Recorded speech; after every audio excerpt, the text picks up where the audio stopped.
There we go. Can everybody hear me?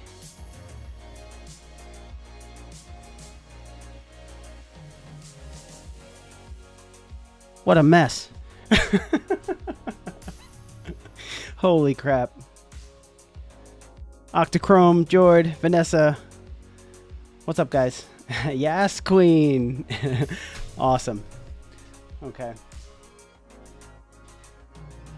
Guess we could wait a second to get started here. So I know this is a random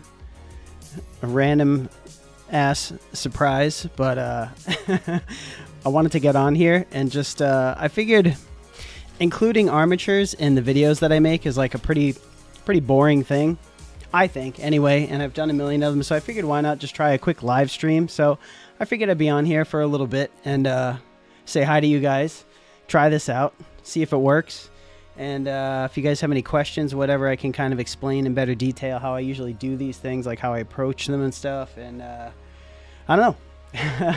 Let's have a chat. How did I randomly catch this? You caught it, man. The better question is, how did I randomly get this started? Because I have been messing with this freaking stream, trying to get things going for like, well, I mean, I've been trying to get things set up for like a week. It's been like nothing but headaches and technical difficulties. And even right before the stream, like my webcam didn't turn on. I have like the thing in the corners of the webcam. I have the main camera here, which you guys, you know, like the main picture, that's like a DSLR. That thing didn't want to like read, and like it was just a big friggin' mess. So luckily everything just finally decided to work, and we're in. Yeah. So hello from Brazil. Oh yeah, what time is it in Brazil? It's 10:30 here. Dude, I tried to get this started at like 8 o'clock. I'm on the East Coast, Eastern United States. So yeah, it's like 10:30 right now. I tried to get it for like, actually I wanted to do it yesterday, but whatever. So, oh, 031. Yeah. Anyway, I guess we can get started. So if you didn't notice the title, what I was planning my next project, it's like one of the rare ones. It's not like a sponsored project, so it's just kind of personal. So I wanted to do Majin Buu from DragonBall Z, and I'm planning on doing like a more realistic style, and that's going to be like a full video. It's not going to be, I thought about live streaming it, but I don't know if I'm quite ready for that yet, because I haven't even posted like a regular video in a while. So I'm expecting everybody to just be like, what the hell are you doing, Chris? Like, like get back to making videos, get off this live stream nonsense. But Alex May, how's it going? Yeah, so I just want to make this armature, and yeah, realistic Majin Buu. I think it'll be fun.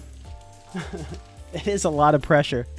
You know what's weird? It's just, I used to stream, like, I haven't streamed since like I think 2016, so it does feel strange, you know. So if I seem a little flustered and, you know, out of it or whatever, just bear with me. I'm just trying to get my bearings straight and see how this goes, because I'd love to do more live streaming. Like I missed it, and like since I started, like when I was starting streaming in Twitch, everything, it was just kind of like more like bare bones, and now YouTube has all these cool features and stuff, and I'm like, my audience has kind of always been on YouTube, so it feels better and it feels more natural. So I'm like, why not just give it a try, right?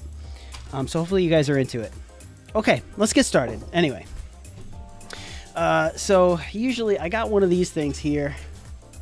This is just like a round plate that you can pick up at most hardware stores. It's like a project panel.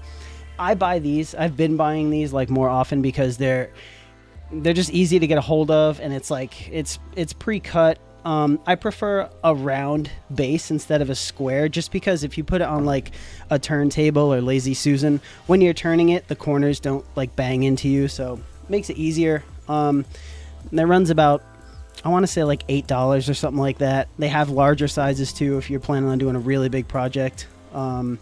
This should be pretty good for most things. Like this thing's going to be like about life size, so you know it'll hold that no problem.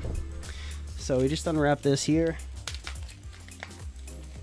Don't disappoint me. Never, Jord. All right. Get that out of there. Let's see. Next up, I have this. This is just a pre-cut piece of wood. Actually, I should show you guys real quick. Again, bear with me because like it's tough to move the DSLR camera around because I don't have like cord protectors in, so I'm trying to like not break the ports off with the stupid wires hanging out of it. So some of the stuff would be like on the webcam, but I did prepare this little thing right here. That way this should switch the scene. Yeah, that way we can see real quick. So, all right. So I just have this random ass printout. I found some reference of like Majin Buu's, his like cartoon, just for his proportions. He's not going to look quite like this. Like I said, I wanted to do like a hyper realistic version. So I'm just going to use this to measure off of. You can kind of see like roughly life size. Like I'm not too concerned about scale. Just a size that looks like it's fun to sculpt. So that's what I'm going to be basing all my measurements off of. And I do that when I can, but I don't always have the luxury of doing that for sculpts. It depends on like the reference that you have. But luckily there's a ton of reference for Majin Buu, so let's see.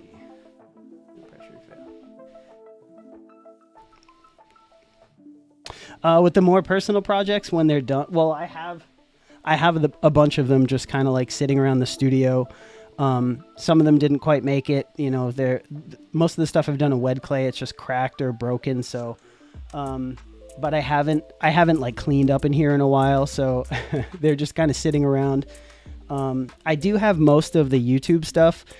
Some stuff got melted down, like some of the stuff that I did in Chavant, which is the oil-based clay, because that clay is reusable, whereas the wet clay is, you can reuse it, but it's not really worth it. You have to like rehydrate it, and then it's never quite the same. So, and it's also cheap clay, so you're better off just getting new clay.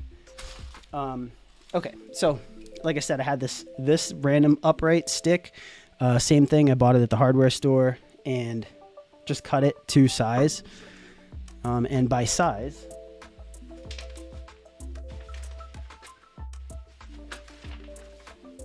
basically I just mean, all right, if you guys can see this. So I'm just kind of estimating right here. I do it like pretty close to like the chin area, the bottom of the chin, because there's going to be wire up here. If you guys, I'm sure you've seen a million times in my videos. That way we can kind of flex this, so we have a little bit of like flexion in the neck, so we get that nice natural curve. And then I just left a little bit of space between the board and the bottom of the sculpt, just because I like the way it looks mostly, but also if I decide to kind of, I don't know, just continue the sculpt a little bit further down. So that's where I got that measurement from.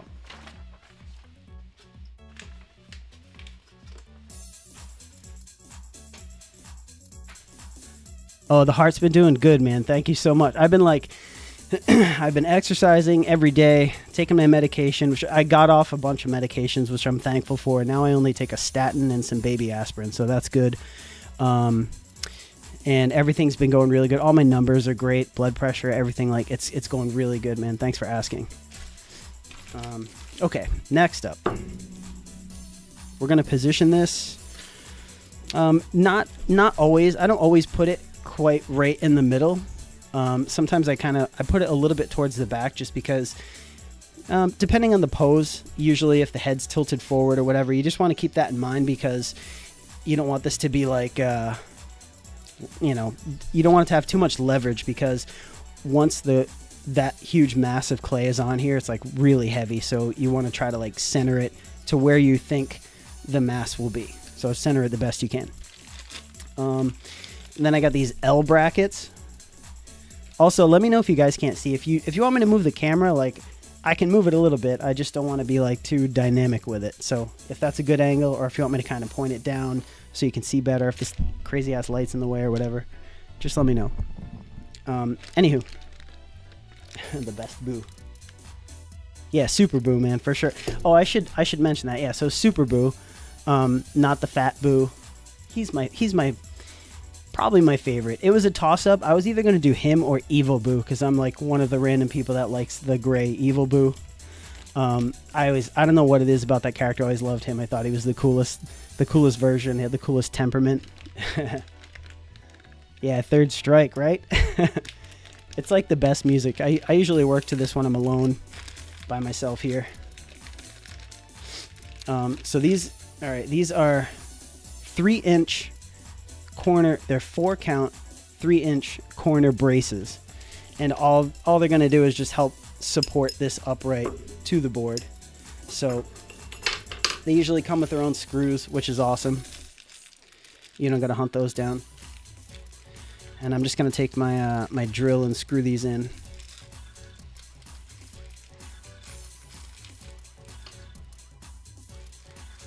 Nobody likes Evil. I love Evil Buu. I mean, I haven't watched Dragon Ball. Admittedly, I haven't watched Dragon Ball in a long time, but man, I was like a super fan. Back in the day, like actually down this hallway and in the room where I have like storage and stuff, it's most of my like collectible collection. It's just kind of put away. I have a massive Dragon Ball Z collection.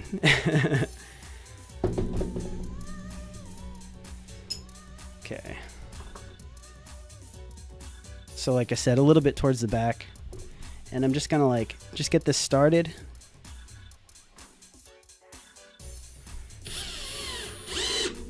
Okay, that's cool.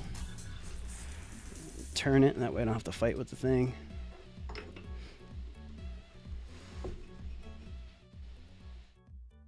Okay. Let me know if the music's too loud or any of that stuff too.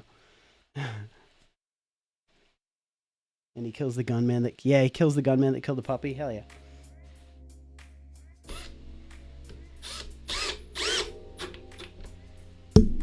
I'm like also trying to figure out the best setup because my studio's a little strange. So I have like... My laptop is over here, which you guys can't see, but it's on a stand. And the camera's kind of shooting right past it. And then I'm like, I don't know, I needed the mic. And I didn't want to mount the thing to the ceiling or whatever. So I'm just like, I don't know. Bear with me. We'll get it sorted. 2025 is the year. All right. If you guys can see that.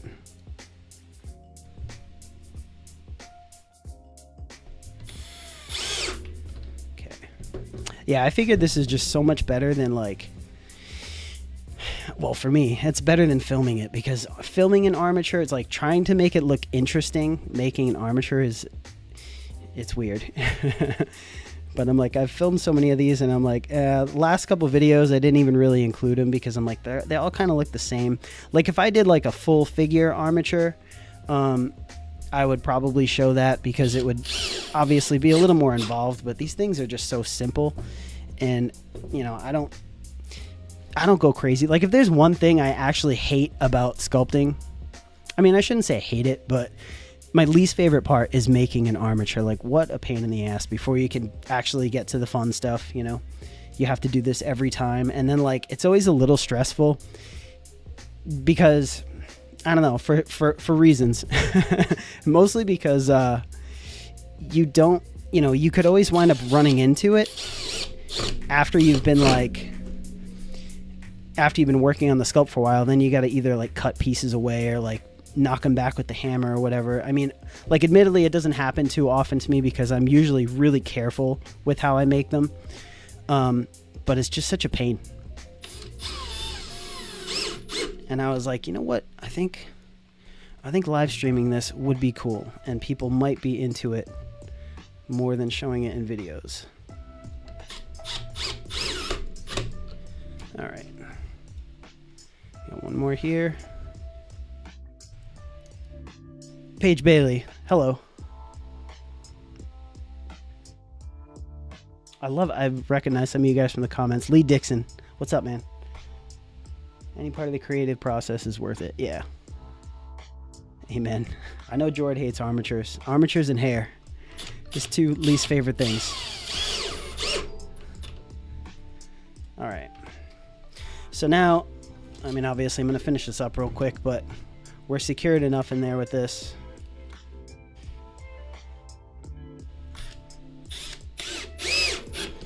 Okay.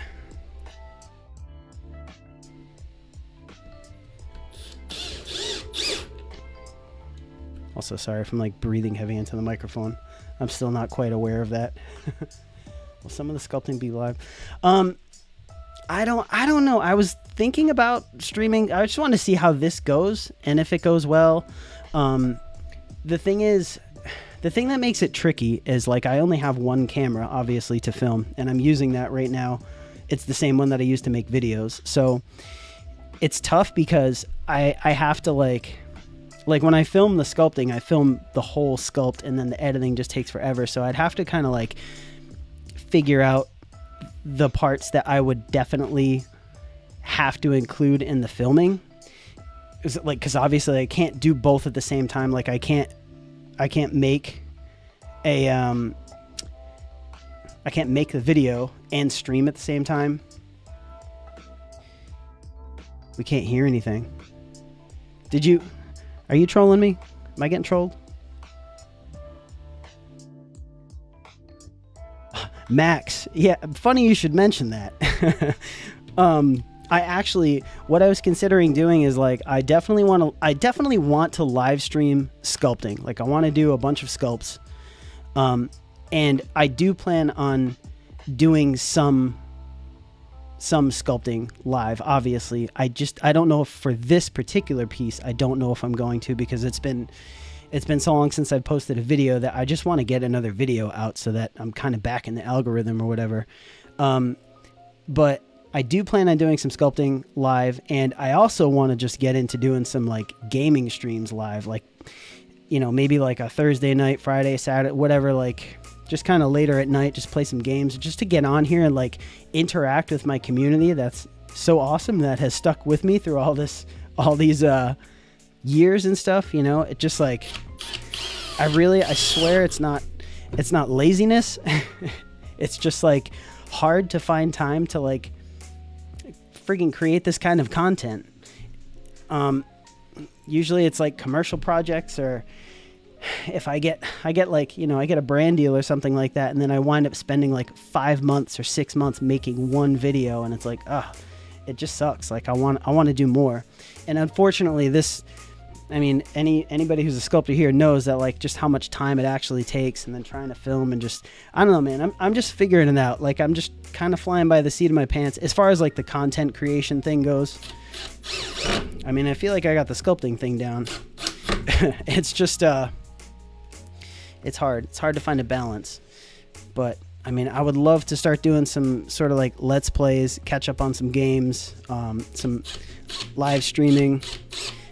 And that makes it a lot easier for me to be able to interact too, because it's like, it's easier to talk to you guys while I'm doing that rather than while I'm doing this.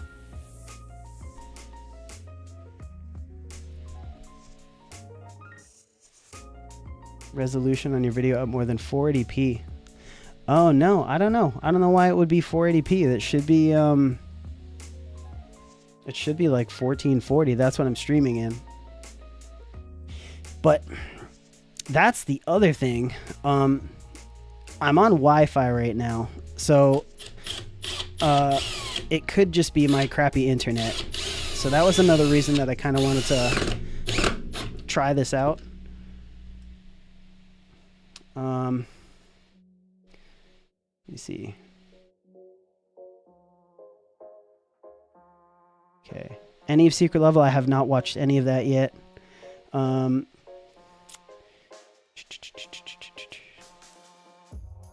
to find jobs as a sculptor. Man, I'd have to say I've been out of that game for a while, like as far as like I hate to say that, like most companies kind of approach me these days. Like my advice would be to work on your craft, do some really kick-ass sculpts, and then start making videos and stuff. Put yourself out there, social media, and like companies will find you. So I think a lot of like commercial toy companies and stuff these days, most of it is just digital, unfortunately, or fortunately, whatever. I don't know, maybe if you're a digital sculptor, that's cool. The traditional stuff is like, it's kind of few and far between for like the stuff that used to sort of keep everybody fed. Like the stuff that like, I mean, I could tell you the story of how I got into sculpting. and it's nothing special. It's basically just I did the same thing. Like, I sculpted some of the best stuff that I possibly could at the time, put together a small portfolio, and I waited for there was a comic book convention. I think it was Wizard World in Pennsylvania in like 2007. It was like 2007, 2006 or something like that. And there were a few companies that were doing portfolio reviews. As far as I know, they still do that stuff at like Comic Con, like San Diego Comic Con. And I went and showed my portfolio, and I got a call back, and that's kind of how I got my foot in the door. And then you just kind of like naturally network from there. But as far as like, I mean, I'd assume it's probably close to the same thing. Like, you could kind of solicit yourself to these companies, you know, like now you have things like Twitter and stuff where you could just be like, hey, is there anybody that does portfolio reviews or whatever? But I don't know. And honestly, I don't know how much like money is left in that. If you're a traditional sculptor, if you're a digital sculptor, you're probably golden, you know. And then there's like websites like ArtStation and stuff like that too. You can put your portfolio up. I know they have like job listings up there. Like myself, I've been very fortunate that companies usually approach me because I'm like out there, like putting myself out there. So, you know, knock on wood, it's been good, and I've been able to continue. But it's been a little rough here and there. I'm not going to say it's all, you know, candy canes and rainbows.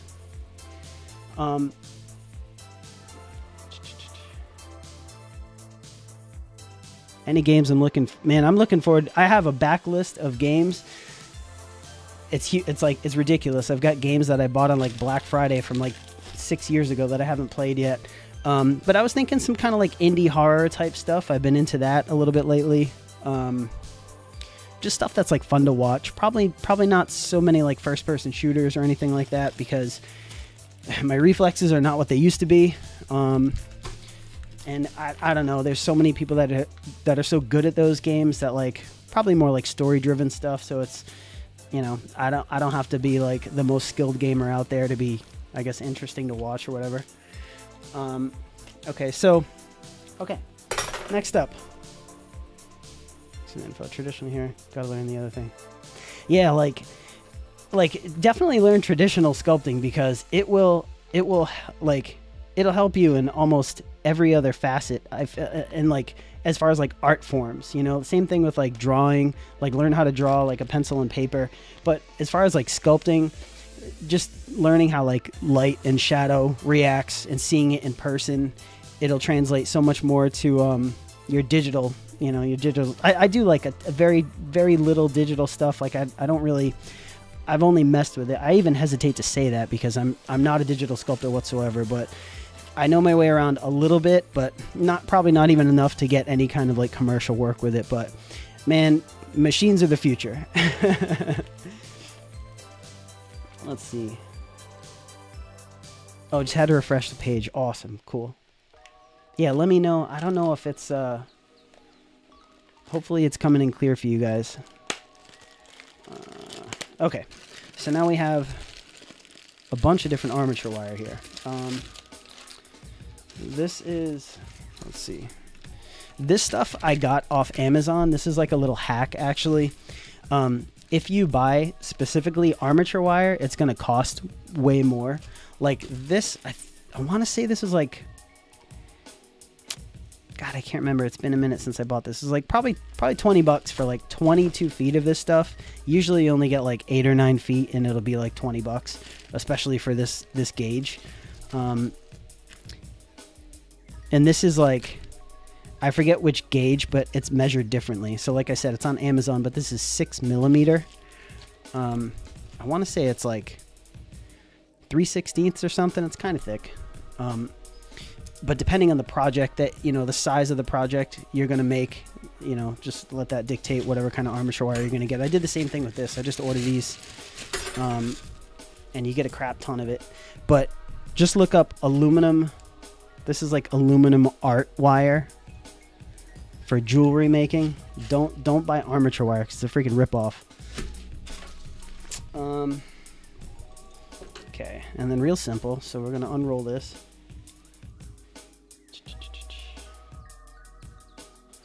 Oh, awesome. 2K quality. Cool. Finally got in. Sorry for showing up to the... no worries. Made in Japan. It's all good. No, I'm sorry for showing up late. I wasn't even sure anybody's going to be here. I'm like, it's kind of late. This is random as hell. People are going to be like, Chris, go home. You're drunk. Okay. So I'm just going to unravel this a bit. Get my little guide here.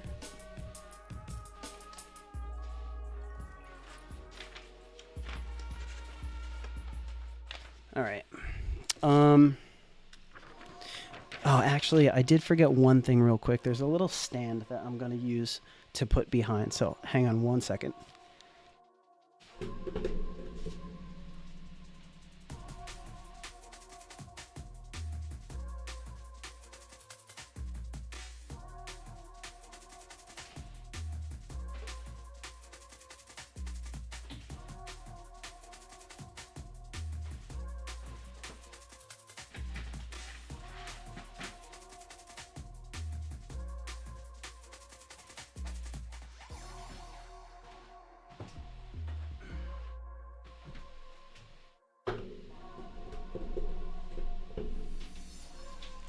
Whoops.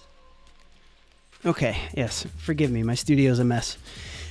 This is like a 3M like paper holder, or document holder, I should say. You should be able to pick these up at like an office supply store or like Amazon, like usual. And it's got this little curve in it here, and then you just clip it, and then it can kind of like hold the paper up for you, if you're careful, usually. Like just enough so you can kind of see, so you can compare a little bit if you need to. And that will give me an idea. Hopefully it doesn't fall over. All right. Cool. It's balanced enough. Okay. And that will give me an idea of how big I need to make this. So what we want to do is leave a little bit down here, because we're going to use these hose clamps to just clamp the wire down to the upright. And then we'll just kind of play with this a little bit. Sorry if I keep hitting the mic with this stupid thing.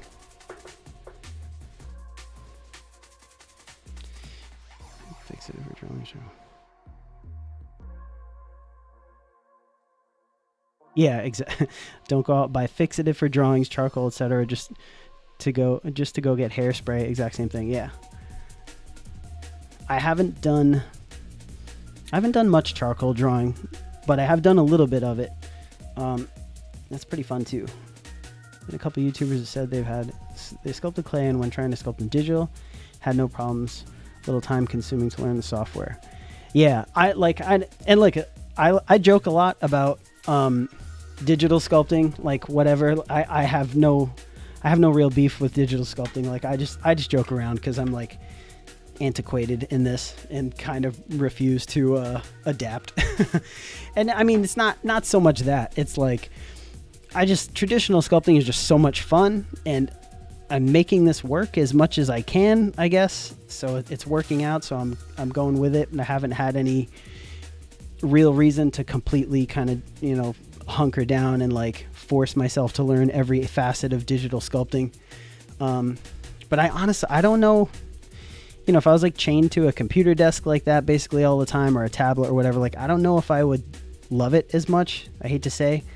But I mean, digital sculpting is freaking sick. In 3D printing, it's like there's stuff obviously you can do with 3D printing that's just like damn near impossible with traditional sculpting. So like crazy textures and things like that, I feel like there was a point in time in like the 2010s where like everything had that like carbon fiber texture, like the Spider-Man suit I think it like started with that Spider-Man suit, like the Tobey Maguire one, which was probably before 2010 actually, but around that time, I don't know, it just seemed like everybody had a friggin' carbon fiber bodysuit, and it was like, that was super frustrating working for like commercial, in the commercial toy business, because you'd have to figure out ways to like make that. And there are a couple of tricks that I used to use, but I hated it. Okay, so now we can kind of hold this up here. Just do like a little check. So like about this should be pretty good. It's gonna fall over. Usually I like to leave a little bit of space here just so that I can kind of bend it if I want to for the neck. And this thing's gonna have, it's gonna have a lot of clay on it, like a lot of, you know, it'll be pretty thick. So even if I kind of push it to its limits, this shouldn't poke through. So you should be good on that. And sometimes if I'm a little scared about it, a little iffy, I'll make this a little bit smaller and put more clay on, you know. This is not so much, this isn't obviously like to save clay. I mean, you could make the whole thing out of clay, I suppose, but it's really just for support. And you know, if you make it a little larger, you have an added benefit of not using quite as much clay, but you don't save that much anyway. If you really wanted to save clay, you'd probably use a different material anyway, because there's stuff you could just like carve something out of foam and then brush it on so you have a nice thin layer of clay. People do that for like really, really large sculptures, like zoo sculptures and stuff like that, for like displays and stuff. But yeah.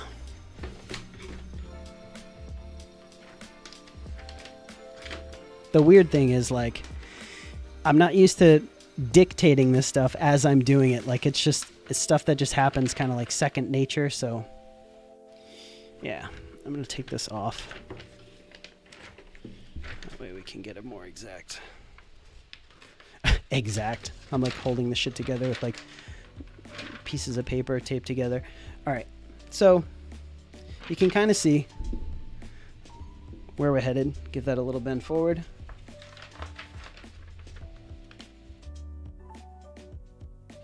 If you guys can kind of see how that's fitting. Yeah.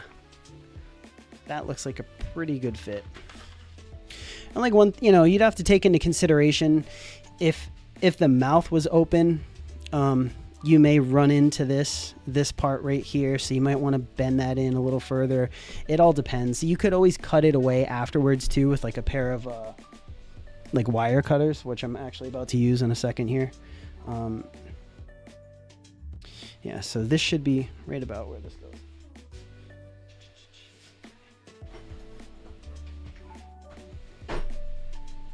I'm also not used to being like tethered to my desk too, because I got this really long wire.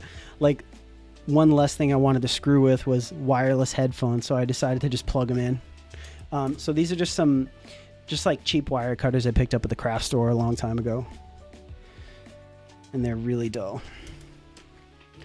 but they work. Okay, cool.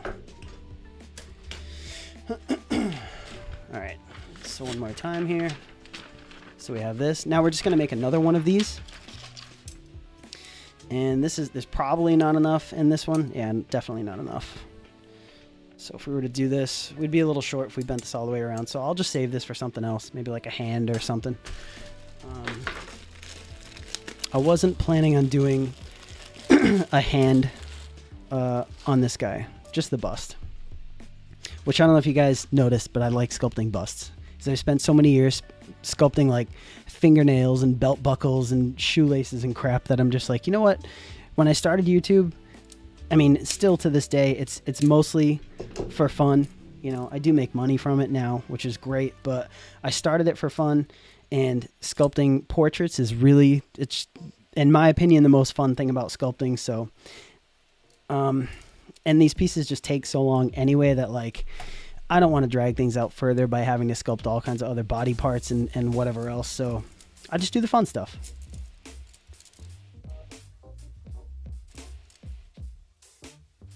Let's see.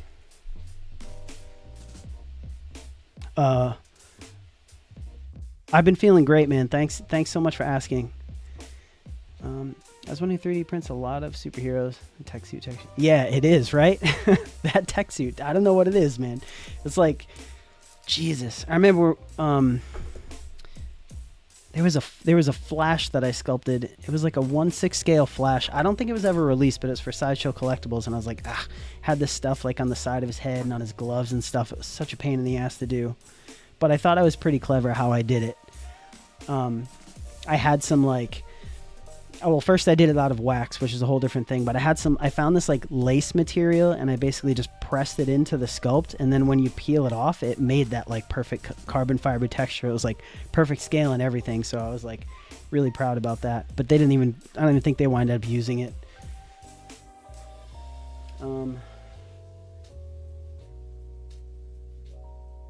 Yeah, styrofoam and epoxy for event stuff. Yep. And subtractive sculpting. Yeah, subtractive sculpting's a pain. When you can't add anything on at all, it's a huge pain.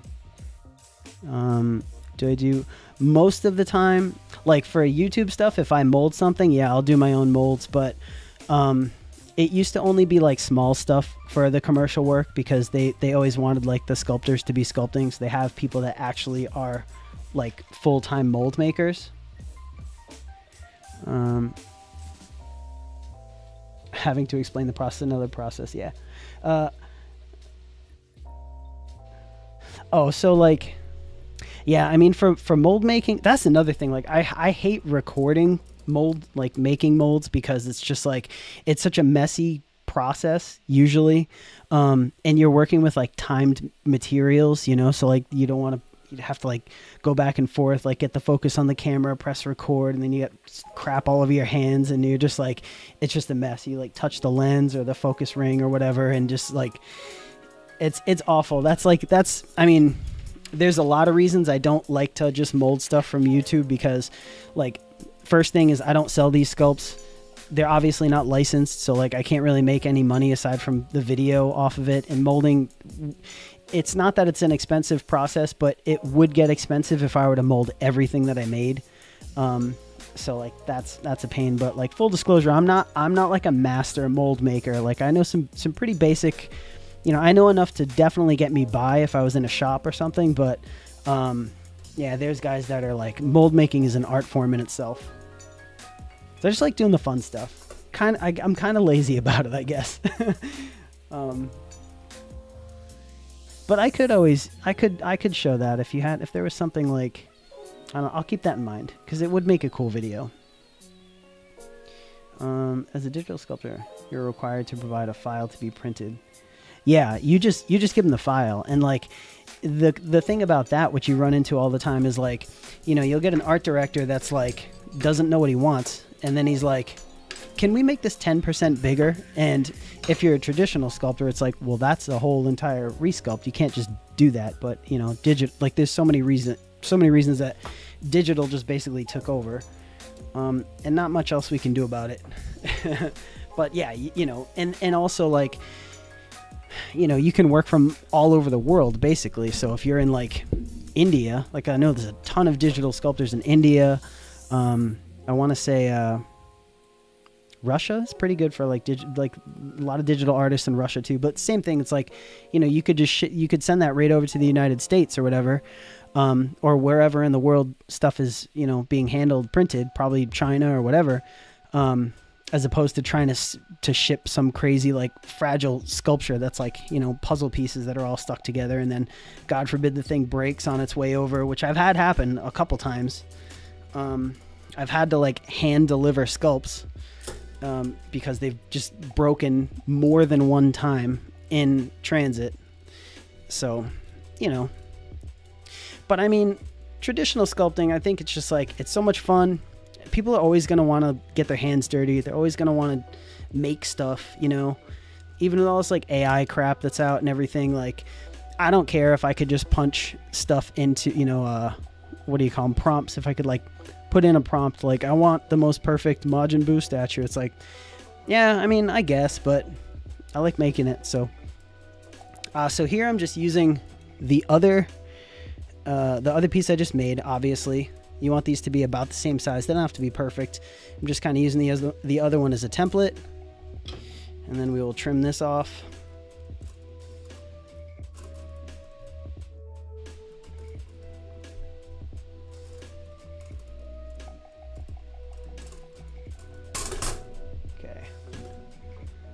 Howdy from Woonsocket. Nice. From Providence expat. I'm in Cumberland, Rhode Island. I don't know if you guys know that, but yeah, Woonsocket's like a stone's throw away.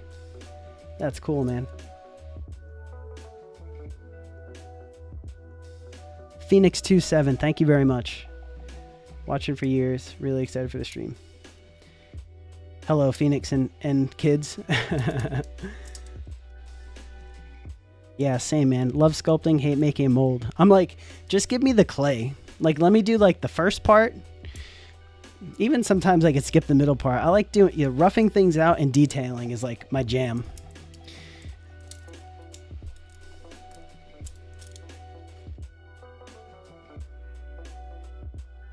Let's see. Oh wow, I gotta catch a bunch out here. Most of your work at close to a 1 scale. Do you ever work at? Oh no. See, I have like most of the stuff that I've done on YouTube. Again, so since I started it for fun, like I prefer to sculpt in a larger scale. Like if I have a choice, it's a lot of fun. But I used to do like hero clicks. I don't know if you guys know what those are, but they're real tiny little figures. I've done lots of little like action figures, like 6-inch action figures. I've sculpted at like every scale. I've sculpted larger than life, life size.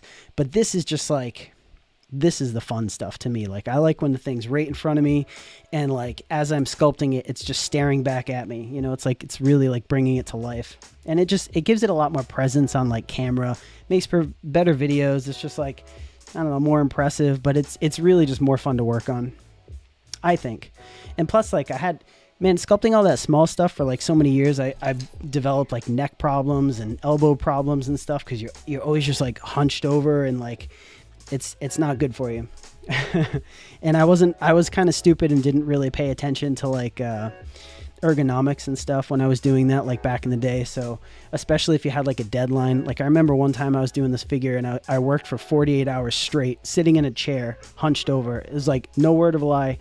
I didn't sleep.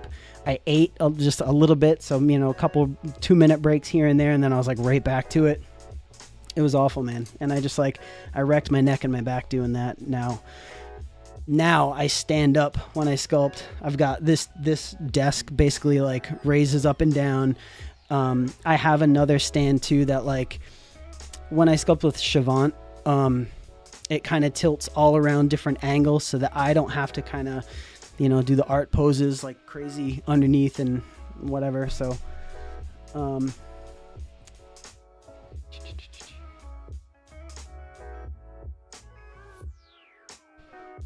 but anyway, yeah, so that's so it's all different sizes, all different mediums.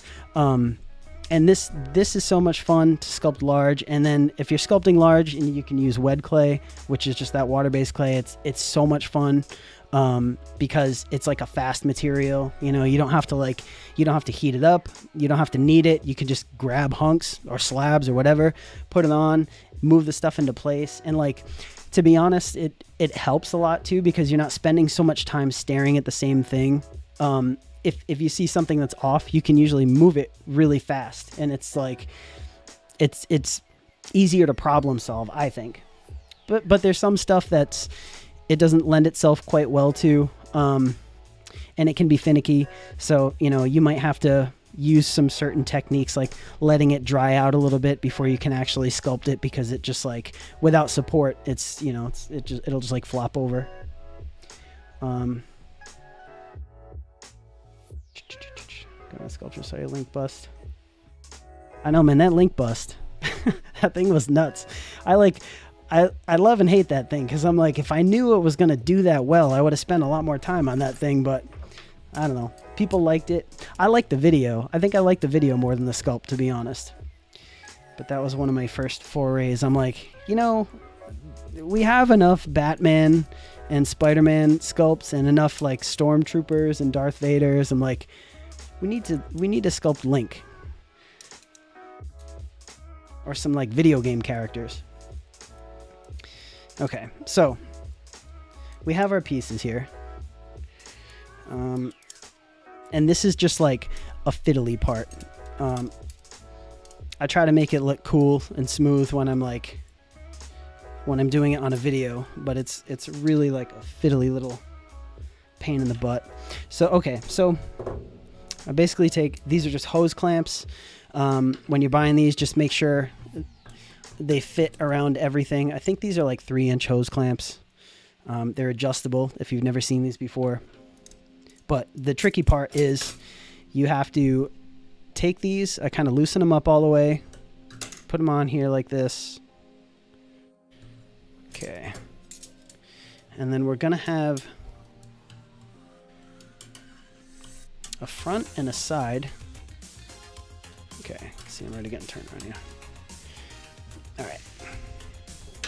So we have, this is kind of like the side one, which you can kind of see it already looks like a head a little bit. And I'm not worried about like totally locking it down. Like I'll make adjustments and everything before I lock it down. Totally lock it down first. So I want to tighten this just a little bit.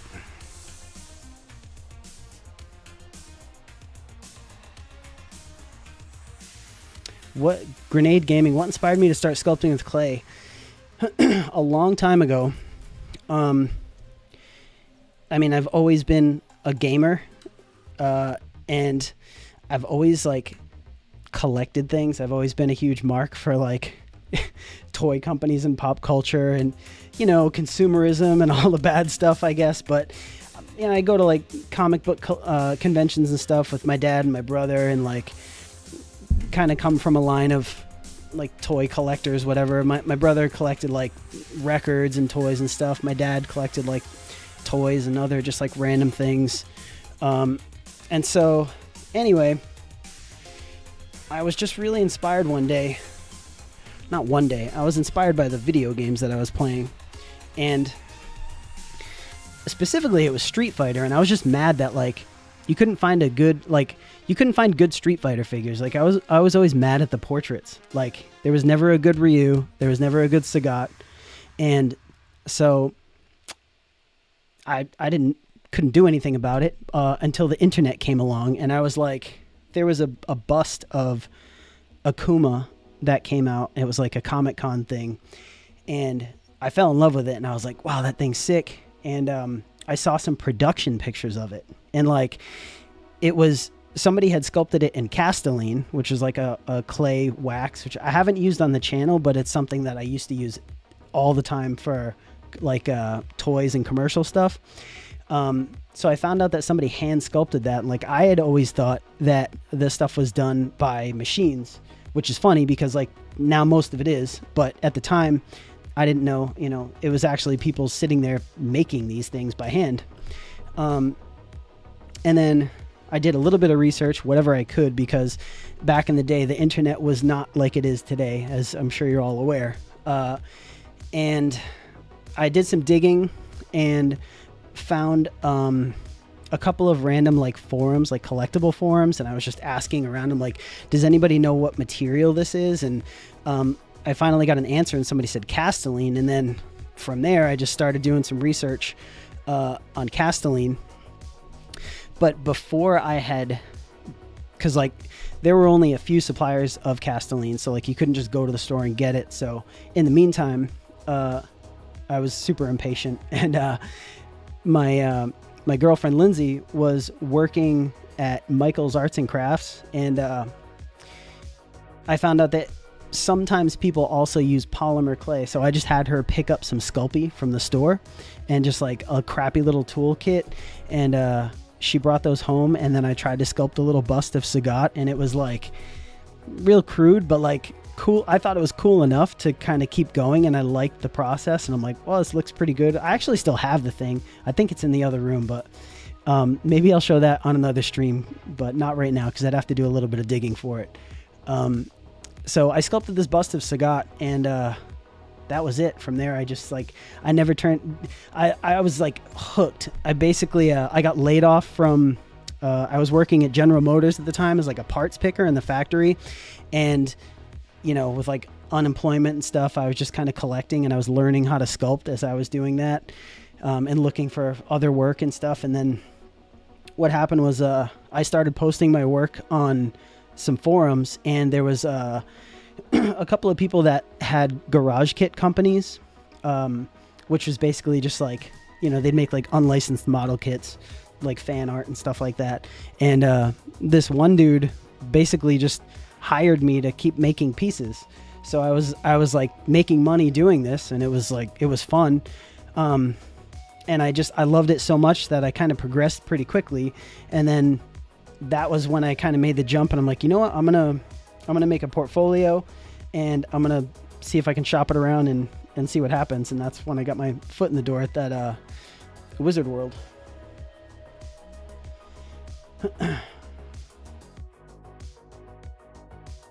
Yeah, smooth. I mean, geez, that's the thing about today is like, if you're starting out with this, you're so lucky to be able to see, like, I never watched anybody sculpt anything. Like, I had no idea, you know, and even still to this day, like, a lot of people are like, where do you get your tools and how do you use your tools? And like, for the most part, people still make them, as I assume, by hand. There aren't a ton of places offering them. There's definitely more now than there was. But there's still not like a super professional line of tools I could like recommend to start with. I mean, sure, I could recommend stuff, and not to say that there isn't stuff that you could use, but like everything that I use is just so like, I have it so precisely honed, and it just makes such a huge difference. You know, it's like a sharp knife versus a dull knife or whatever. Let's see. So sorry, I forgot where I was going with that. Basically, you know, now you have YouTube and you can watch everything. And I know there's a bunch of people that make, they're like mold making YouTube channels. Like, I know Brick in the Yard is another one. Like, I've actually watched some of their tutorials before too. But you know, you can learn by watching a lot of people. There are a bunch of sculptors up here now. There's a bunch of mold makers. Cosplay is such a huge thing. So let's see. Could you do a clay low relief? Absolutely. Anything. I can do anything in clay. Let's see. Smooth on. Yep. That resource is very similar to mold making. Oh wow, this chat goes down further than I thought it was. Hold on.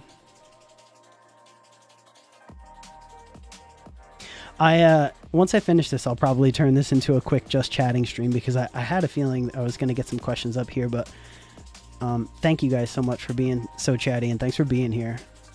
I know this is like random as hell too. It's just like, oh, random Friday night and Chris is sculpting Majin Buu. Okay.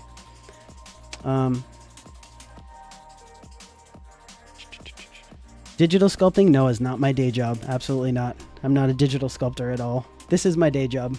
I mean, not this project specifically, but traditional sculpting. Luckily, I've been lucky enough to keep the lights on doing this. Okay. Hi from Jamaica. Wow, awesome. I want to go to Jamaica. I have not been there. Sculpting and scanning and printing.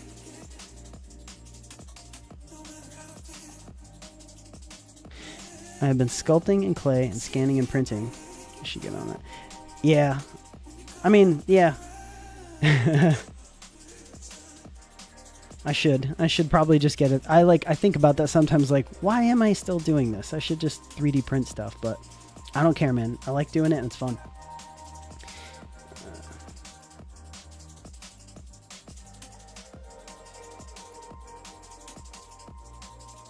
Hello from Belgium. Hello from the United States.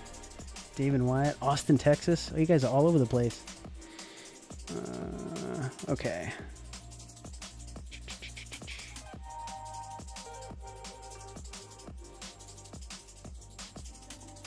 Hi from Australia. Down under. Enjoy videos, how you do sculpts.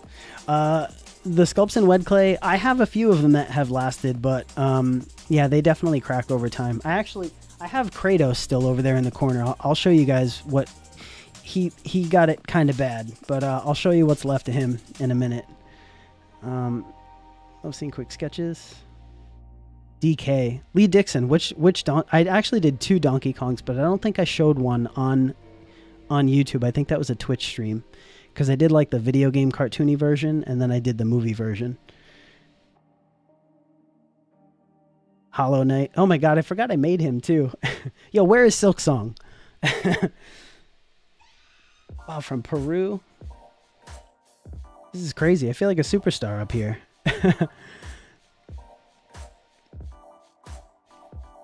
Yeah, more game characters are on the way. Don't worry about that. Favorite contemporary sculptors currently working? My favorite, I would have to say,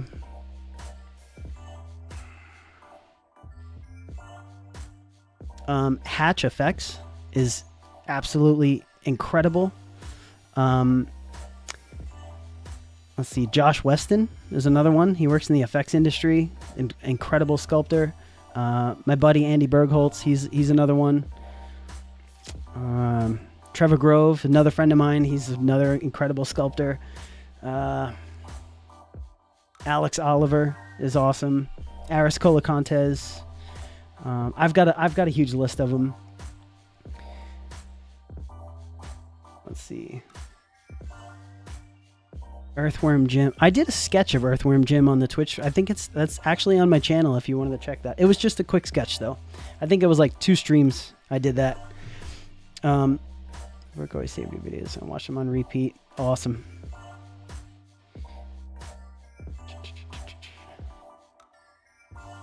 Fibla! What's up, man? Yes, back to streaming. It only took me friggin', what, 7, 8 years?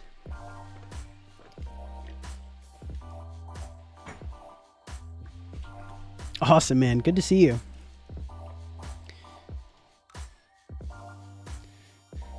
Okay. Late night Argentina. Panama Canal. Guatemala. Awesome. Okay. Switzerland. Think your skills are going to stand against AI and robots? Honestly, no. No, I don't. I don't know. I mean, we'll see. We'll see. I don't know. They'll be scraping my videos. They're going to have like, you know, somebody will probably make some AI Sculpture Geek video or something, but hopefully it's a long ways off, and maybe I'll be dead by then. Not to say like, you know, I'm going anywhere early, but within the next, you know, 40, 50 years or something, I don't know. Unless Uncle Elon invents that chip and I can just put that in and then like, you know, keep in the race with AI. Anywho, all right, so we have this. Let's get back to this. All right, so this is, I'm actually looking at the front right here, so I should turn this. We have kind of, this is more of like the side view, so you can kind of see. All right, I'll probably do better for you guys. All right, so we have obviously the head, and like I said, I like to leave a little bit for the neck, but you can just see how much mass is gonna be here. So like you have a lot to play with. So even if it winds up, you know, a little crooked inside of here, it shouldn't if you build it up correctly, but even if it does, you'll have a little bit of space to play with. The back I usually kind of cut off, whatever. So that's the side. Now we're gonna just cheat this up a little bit. Okay. And like I said, I got these two here. This is just an 8mm ratchet. Tighten these guys down. Actually, I'm gonna move this just a little bit. And I leave this a little bit more, like you want to have a good balance between strength but also like posability. So like if I did want to bring this down further, I'd have just that much more to play with down here, whereas if I choke this thing up a little bit, you're only gonna have to here. It's just like little nuanced things like that you'll pick up as you go. Like if this is your first time sculpting or whatever, don't sweat that so much. Just kind of dig in and have fun, and you will learn as you progress and as you get better as you go. You can't know everything off the bat, and as I've learned trying to stream and do this at the same time.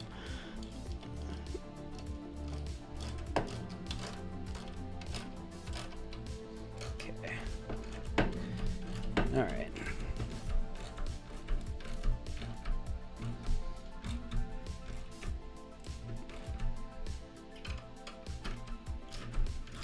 You want these to be pretty tight, but they don't have to be crazy. So that should be good to go there. And then these straps, you can cut them off or you can, you know, bend them in, whatever. Most of the time they get covered, usually with the torso. I just kind of stick them in the back, no big deal. But next up, I want to take some smaller wire, some floral wire, and I just want to tie this together up here.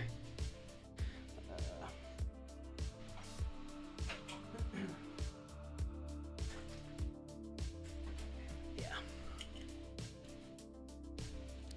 And this is 22 gauge. This stuff you could just pick up at the craft store. This is the first and only roll I've ever bought of this stuff. That's how much they give you and how much I have used over the years. So we're getting kind of low though. I can actually see the packaging underneath finally, but it's been many years since I've used this. Okay.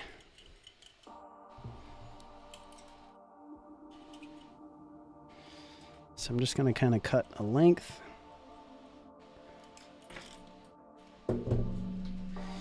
And then the biggest thing with this is you got to watch out for this end because you'll get jabbed by it unexpectedly, I'm sure. Lots of cuts and stuff. So I kind of just poke this down and I'm going to crisscross around here and just tie this together so it's nice and sturdy. And just like feed it through. And again, let me know if you guys need me to like move the camera or whatever, but it looks like you should be able to see it pretty good.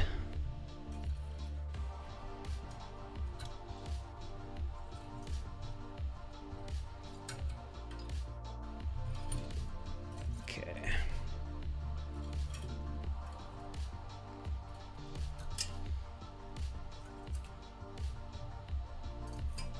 All right, yeah, see I got that little nubbin at the top. And then I'll usually just kind of like wrap this down just around like this.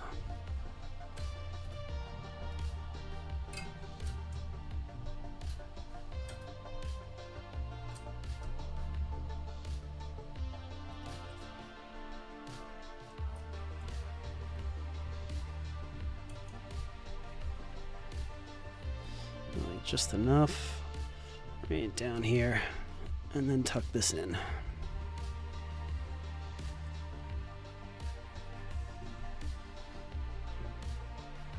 Okay, so this isn't going anywhere. Kind of keeps it together so that when you pose it, they don't slide too much out of whack or whatever. You know, it can still move, but that's okay. You know, they should stay together if you have to bend it either way. Let's see.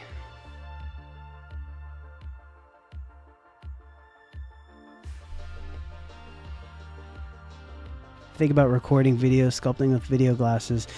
Yeah, I'm lucky I get these like regular webcams to work, to be honest, but I have seen those glasses and they look cool. I'm not sure if they would hook up to this. Like, I guess it might work wirelessly. I'm not sure if like you can do Bluetooth stuff with OBS. But if they had a wire, that would be cool. I thought about like a GoPro, but I don't know. Not crazy about the way it looks. But they are cool. Do more of these. I will, man. This is my year, Raj. I'm planning on being up here a lot more often. Definitely live streaming this, and like I said, I want to live stream some games and stuff too, and just be up here more often. That's like my goal this year. So definitely more videos are on the way, more game sculpts, more like pop culture stuff. Definitely live streams. Yeah, so we're in there. The most complicated figure that I've created. Oof. There's been a few. Off the top of my head, I did some of the Gears of War action figures back in the day. Those were pretty awful. I like the way they turned out, but oh my god, they were awful. A couple World of Warcraft figures were pretty intense. There was a statue that I did of Celine from Underworld that was pretty awful too. It took me like friggin' 8 or 9 months to make that statue. It was like awful. It was just awful. Actually, that's one of the ones that broke during shipping that I had to fix it like 2 or 3 times. More cowbell. Okay. So now this is a very basic head armature that like you could easily use this the way it is just now. Usually I'll pack the inside of this with some like paper or just styrofoam or like whatever you want just to fill this cavity. You don't even have to do that. You could have a little hanging strand right here with like a piece of wood. That's called a birdie, and that's just basically to stop the clay from like sliding down and stuff. Sometimes I will make shoulders, like I'll get some wire in here. Usually I kind of just finagle it. You could drill it right through. That might weaken things a little bit. So usually I just kind of take the wire and kind of bend it out. I'll stuff it down in these hose clamps and you know, make little pieces for the shoulders to hang off of, which I can show you like.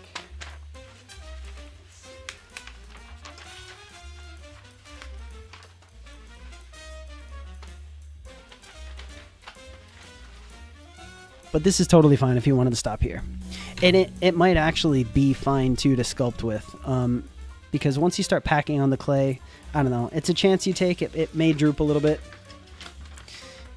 So we have this guy. So see, I'm actually going to squeeze this in just a little bit. Just like that. Okay. So now we get the front. So see, we're going to have... I'll probably cut this off just a little bit past the traps here. Have that come down a little bit. So let's make some shoulder pieces real quick.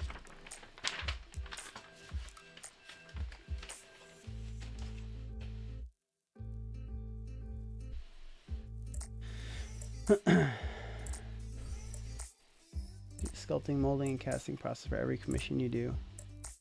Oh no, I don't. I almost never use polymer clay. I actually, I mean, I hesitate to say that I hate the stuff because I started out using polymer clay, and like it's certainly a capable material, but when you start using other materials, it's like I swear you'll like instantly level up. It's one of the times where like it actually does make a difference. Like if you're trying to sculpt just a small thing, like, you know, if you're using like wax, the wax is like self-supporting, so you don't even need an armature. So you could sculpt like a sword, you know what I mean? Whereas like try to do that with polymer clay, it's awful. You know, you'd have to like, you can do it, it's just a lot more complicated and a pain in the butt. Like you'd have to like bake it, then you'd have to sculpt on top of it, bake it again, probably, you know, file it down or whatever to clean it. It's like, it's a big pain in the butt. If you want to do the stuff like commercially, like professionally, whatever, it depends on the results you're looking for, because lots of people on YouTube use polymer clay. You know, it all depends what you're going for. But you know, sometimes I'll use polymer clay elements inside the sculpt. Like I'll do the eyes or the teeth or something. It all depends. But as far as like creating sculpts only out of polymer clay, no way, man. Give me like any other material. I'd rather use like chewing gum.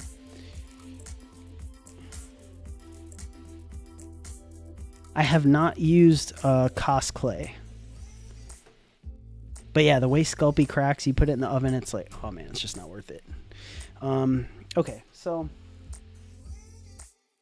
Alright, we're going to make little nubbins here. Actually, let me get this back up.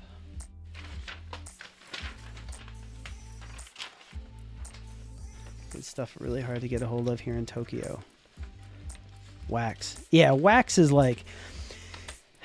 I mean, honestly, if you're doing a smaller scale sculpt and you're looking for like the most professional results you can get, wax is going to be your best bet, because you can make that stuff look like it's like perfectly machined.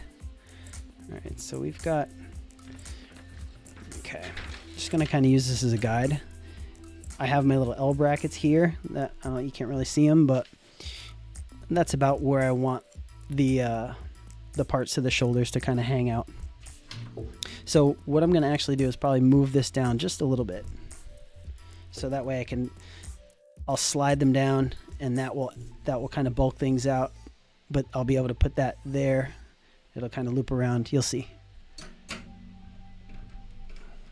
We'll make some little shoulders.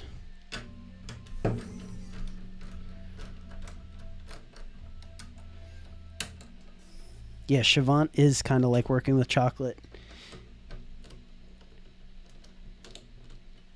I mean, I love Chavant too, but I was like, you know what? I wanted to do, like a lot of people are like, why did you switch from Chavant? It's just like, I just kind of switch back and forth, and I've been enjoying doing larger and looser sculpts. And for that, wet clay is just like the best, you know?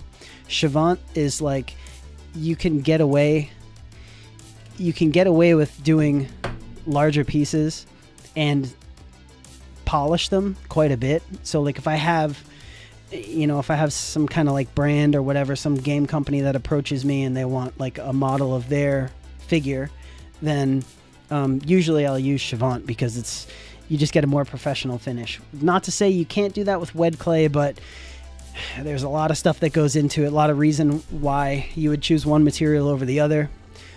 Namely because if you're doing something really complicated, like I don't know if you guys have watched I just did a project with Tripwire Games for a character called the Scrake, which is this crazy monster robot looking creature that had like mechanical and organic stuff, and they wanted a life-size bust of him. And doing that in wet clay would have been a nightmare because things would have been drying out and cracking, and I would have been playing catch up the whole time. And so I just did that in Chavant, but it took a lot longer than usual because it was life size, and I used the hard grade of Chavant. And so, you know, to manipulate it, it takes a lot of heat and a lot of time. And it just so happened that I was doing that project like in the winter time, and it's usually really cold up in the studio. Like I only have a little tiny, like, this is the heat in my studio.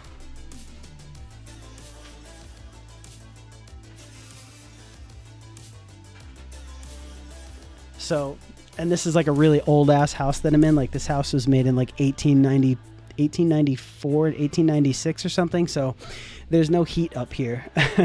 So that was another awful thing that I was constantly fighting with, is just keeping the clay warm.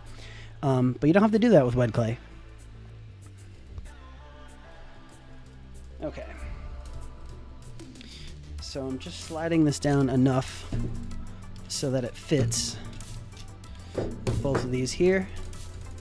Okay.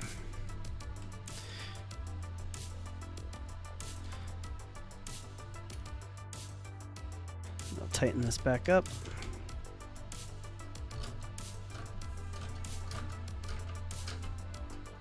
Let me actually move that camera just a little bit closer.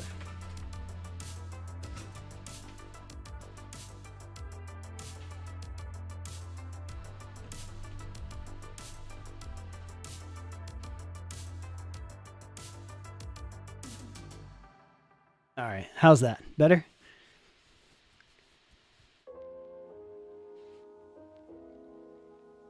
Okay, gotta go. Super cool. Awesome. Rozeru. Hopefully I pronounced that right. Thanks for stopping in, man. No worries. There will be more of these, so stay tuned. I'd like to get to the point where I could actually commit to some sort of schedule, and at the very least just make like community announcements. So like watch the community page. I'll try to announce beforehand if I'm going to stream again. So I apologize that this was so random, but I just wanted to get up here and just kind of like, you know, rip the band-aid off. Okay. Now we're just going to curl this around. Like this, and then slide this into here, just like that. So then this will be kind of like, this will provide just enough support, and it's posable enough so we can kind of move it out of the way or whatever. But it's another finicky little part of the process. So we're just gonna cut these super dull wire cutters. I gotta get a better pair of these, but they work. They're like an old friend. Just can't let go of. All right. Okay, and if this is too tight, we could loosen it. The fact that wet clay dries and cracks freaks me out. I'm so used to just having my sculpture out and not worrying, especially. Yeah, it's you can sometimes like mitigate the cracking if you have the forethought to like be able to make the armature kind of removable. Like if you can take the armature out, usually it won't crack. And it all kind of, it's pretty random where it does crack, but you know, if you build it up to the right thickness and let it dry really, really slowly, you can sometimes get away with it. Like I have actually, the other sculpt I have hanging around is that Mr. Miyagi sculpt I just made, and he actually survived really well. I think he just had like one little crack in the back where his bandana was. But yeah, I mean, really, if you're using wet clay and you really care about the sculpt and like you want to keep it, whatever, then you're better off just molding it. But that's another cool thing that I like to do is with wet clay, like once it starts drying and it firms up a little bit, I like to give it a little bit of toning with the airbrush, and I think it just kind of brings everything out. Like I tend to prefer the look of unpainted sculptures, just like the raw sculpt. Not to say that like painted stuff doesn't look good or whatever, but you know, there's a big difference in paint quality too. You know, if you're like a master painter, you can make stuff look really sick, and that can take just as long as the sculpt. So I try to do, you know, as much as I can to make it look cool without going too overboard, taking too long on pieces. And I think that little airbrush toning trick kind of works pretty well, just to kind of like accentuate certain things on the sculpt without taking over. Plus it's almost like, I look at it like it's almost like a black and white movie almost, or like sepia tone or whatever. Okay, so now we're gonna do the same thing on the other side.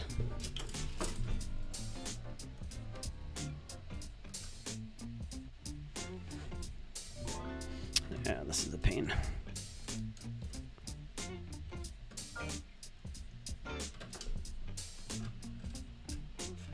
All right.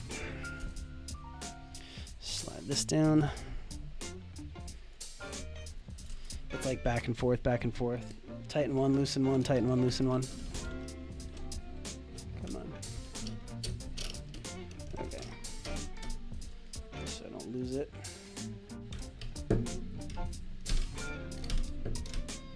It's going to be a Super Buu, so muscular Majin Buu.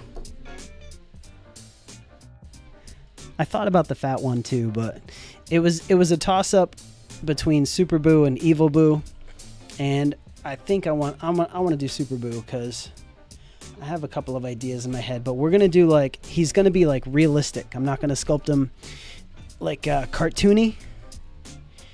So we're using this printout just for the proportions. But he won't look like that when I'm finished with him. He'll be recognizable as Buu, but he's not going to be cartoon Buu. All right, tighten that a little bit. Okay, we can bend this one down. See, like this is a pain to do on this camera. Normally, like filming this process is even more awful. So I'm just like, you know what? This one, I'm just gonna live stream this one, and then hopefully I'll never have to film one again. That's not true, but this is kind of the same thing over and over again anyway, so. And you can get these, just get these roughly even. They don't have to match perfectly, you know. Do that with the clay.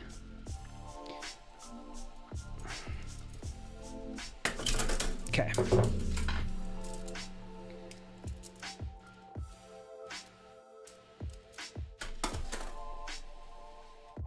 Never used wet clay before. If you see wet clay is really, it's really just best for larger pieces. I would say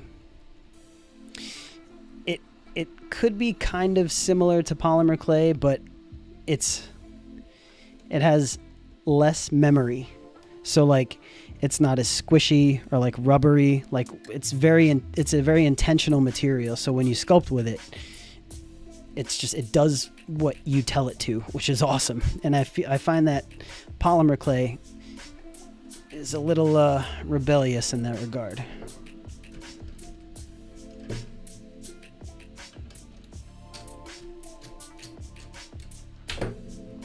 But, you know, if anybody's out there and they just want to get into sculpting, they just want to start, definitely go to the store, grab some polymer clay, have a blast with it, because it's definitely the easiest material.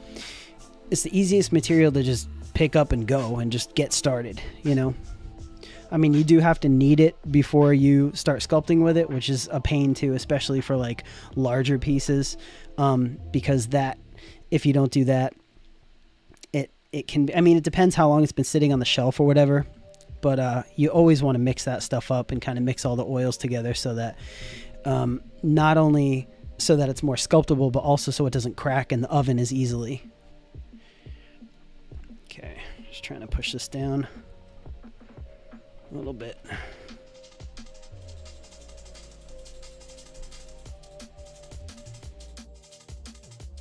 How I describe polymers, how I feel about WED? No way, man.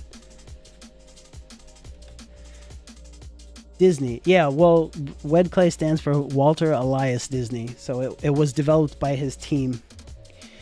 And it was made for like the Imagineering, animatronics, and all that stuff. But it's pretty close to a perfect material as long as you use it in the right application. Like if you tried to sculpt a little action figure in WED clay, you'd have a hell of a time. It would be awful.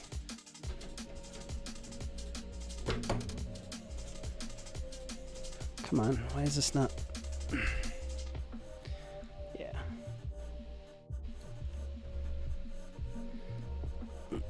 And this is just like a fiddly part. Okay.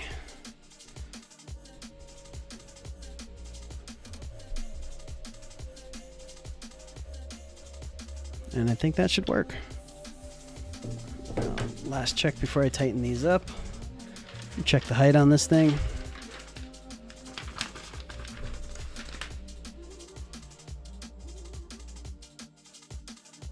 And we can slide it.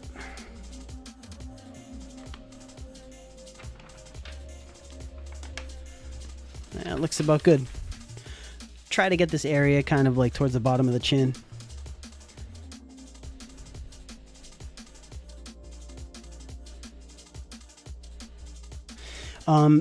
Never done anything for movies, no, unfortunately. I have lots of friends that are in the effects industry that work on movies all the time, but I've never done any kind of like prosthetic work or anything like that. Always looks fun. But most of that stuff, I mean, I know there's a couple of studios in New York. I think there are some in like Connecticut. Most of the stuff is like West Coast though. I'm on the East Coast, unfortunately.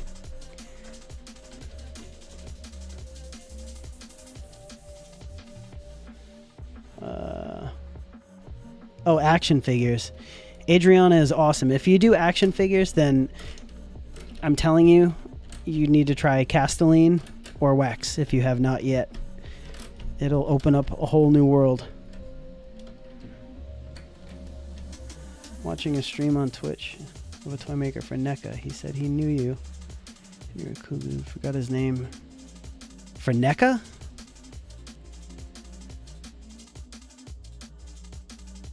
Was it Kyle? Let's see. Kyle? Jason? Maybe Jason? Knew me as Ninja Chris. Yeah, that is an old nickname I had from like my BMX days. People used to call me Ninja Chris because I did a lot of like, I did really good. If you're familiar with BMX, there's a trick called no-footed can-cans. I used to do really good like no-footed can-cans, kick my legs, and I'm only like 5'6", so it looked cool. Like I was like a little, you know, like a ninja kicking in the air. So I kind of got that name from whatever. And also just kind of being nimble anytime I had to like chuck my bike and bail or whatever. That was a very old nickname. Combination of Chavant, Latin America called Plasticera, Add cheap normal Dollar Tree clay. Oh, that's awesome, man. Yeah, that's definitely one thing I take for granted being in the United States is I have access to all these great materials. I always get asked, like, people overseas and stuff, like, what material would be good to sculpt with, and I'm just not familiar with, like, stuff that, you know, anybody else, that's stuff that's available overseas. I know Chavant is available overseas in most places, but not everywhere. I know in Japan they have a lot of like Bondo like materials where it's basically like a putty or paste that hardens up, and they do a lot of sanding and carving and stuff. I think there's a clay called New Fando. I don't know if they still even make that. No, not Kyle. Yeah, Jason. Oh, Jason Fraley. Yeah, he is a cool dude. That's like, he's one of the dude. So that's the funny thing, because when I started sculpting, I approached him. I asked him to be my friend on MySpace, dude. That's how long ago that was. He had just sculpted some like Castlevania figures for NECA, and I was like, oh my god. I think he did like Castlevania. He did like the first Kratos figure, and I was like, instantly love that dude's work, because I just like, I never seen a figure of Kratos. Like there weren't companies that were doing like video game related action figures, so I was like, I was hooked. But he's one of the guys. I was like, I found out he was at that Wizard World with NECA, and that's who I went and showed my portfolio to, and like kind of got my start. And yeah, I was friends with him. I haven't talked to him in years though. That's awesome. I didn't know he streamed too. I'm definitely gonna check that out. Go say hi. Yeah, Jason rules, man. He's that dude. He knew a lot of tricks back in the day too. And I believe he uses Castellines. If I don't know for sure. And I don't know how much. I know NECA does digital stuff. They seemed like they were like against it for a while, but I think they kind of went to the dark side and started doing a lot of that too. But yeah, as far as I know, I usually do look on the bottom of like some of the packages. You go to like Target or something, you can usually see his name on the bottom. So I know he still works for NECA, but I didn't know what he was like really up to these days. But that's awesome. Yeah, only Castelline. See, he'll tell you. He'll set you straight, man. And like Castelline, it's awesome. It's awesome, but for like, that's the thing, is like for something this size, like you could use Castelline, but it's going to take you a while. It's like, that would be rough. That would be rough. Like Castelline is actually, I think Chavant owns Castelline. So they're the same company that makes them. And that's why Chavant it's kind of close to Castelline as a material. I would say like it's a little more smooth. Maybe just a little less self-supporting for like the hard grade, but they're pretty close materials. Like if you can work in Castelline, you should be able to work in Chavant pretty easily, and vice versa. But you use a lot more heat with Castelline, I would think.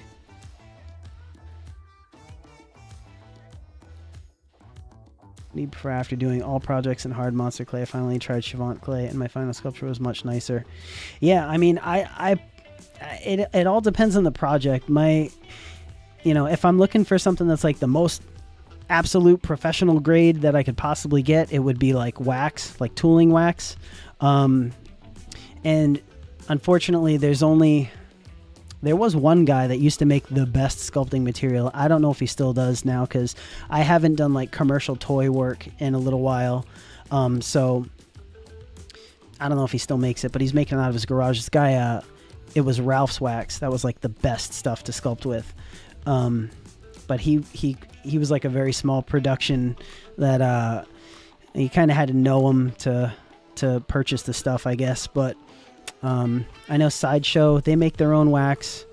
I have that recipe and I love it. Unfortunately, I'm not allowed to share it with anybody because there's like people that could get in big trouble. So like those types of tooling wax. I think you can get Asbro wax. There's a couple of websites, actually probably only one website that sells it these days. Probably the Complete Sculptor. But Castelline's real close to wax. It's not quite as firm, not quite as smooth, I would say, but I don't know. So yeah, so for like toys and little things like that, definitely wax. Chavant is a ton of fun, and it's kind of a happy medium where if you need a nice professional finish on a larger piece, you can get it. Or if you're, you know, if it's something a little on the smaller side, same thing, you can finish it up real nice. And wed clay just like, it makes sculpting fun again. Especially like if you intentionally leave a piece really loose, it's so much fun. So it really all depends, but I like to switch back and forth. And lately, you know, for the past couple of years, I've been on a kick of just doing much larger pieces and just kind of like not going so hard with the detail and you know, cleaning them all up and making them, you know, perfectly made pieces, leaving stuff intentionally loose and stuff. Mr. Sanson, I'm in Cumberland, Rhode Island, on the east coast of the United States. Gotta duck out. All right, Lee Dixon, thanks for stopping in. We'll see you soon.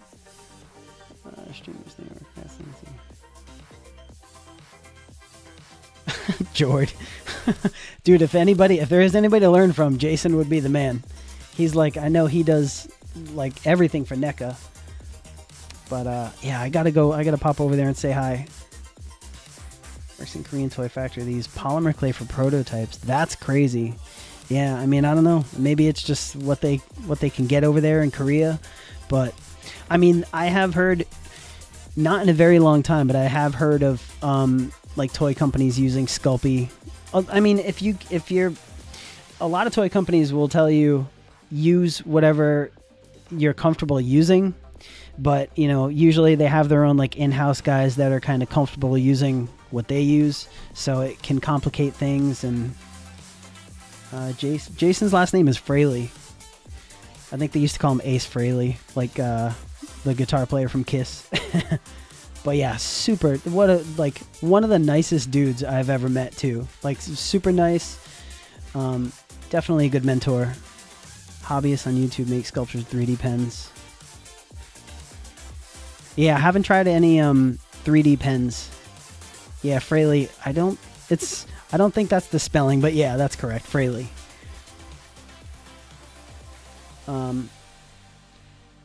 Yeah, like I said, I haven't tried any 3D pens. I guess that it, honestly, if I were to say any, that would probably be pretty similar to sculpting with wax, because the thing about wax is that you need a wax pen to use wax. Actually, I have one right here.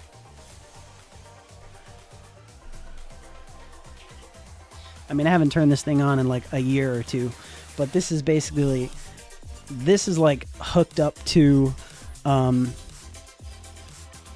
it's all plugged in over there, so I can't really show you, but it's like a little power box. It's almost like, this is like a soldering, this is made for like soldering, but it's a really good wax pen, and you can get these different tips. I modified this one so that it's like, I don't know if you can see it, but it's got like a little hook on it. And all you do with the wax is just like, literally it's like drip by drip by drip, and you kind of move it around with a wax pen, and then you shape it and carve it, and it's almost like carving soap, but it's, as you can imagine, like you would not want to sculpt a large piece like this in wax, because you'd be at it forever. Although again, I've seen it done. I wouldn't recommend it. But yeah, and the thing is, like wax pens, you can get a cheaper one. I think one of the cheap ones they recommend is like a Fordham wax pen, but I think even that's still like $150 to $180 or something. And then for sure you have to mold whatever it is you make, because it's literally wax. Like almost imagine like a candle, you know what I mean? Except you can sculpt it a lot more than candle wax. It's a little different, but along the same lines.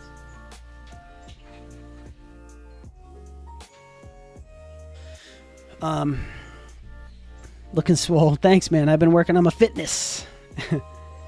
George found him. Dude, that's so awesome. Somebody said he's streaming on Twitch. I have to go there and say hi.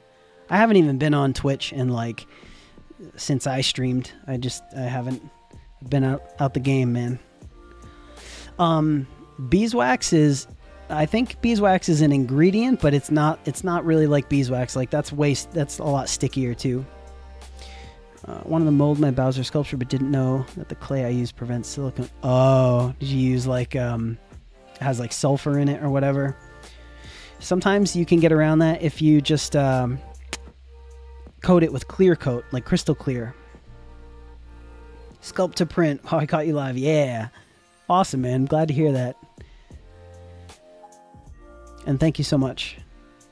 Cheese wax. I mean, I've carved stuff out of cheese, like a big block of cheese, but I've never used cheese wax. Okay, so let's see here. This is basically about finished. Like I said, all I'm gonna wind up doing is stuffing this with I have some, it's like just a roll of like construction paper or like wrapping paper, same thing I got at right here. So this like brown paper, you can pick this up at a hardware store, same deal, and just kind of stuff this whole cavity in here, and then we'll get to work and you guys will see the whole video. Hopefully I won't take too long with this one.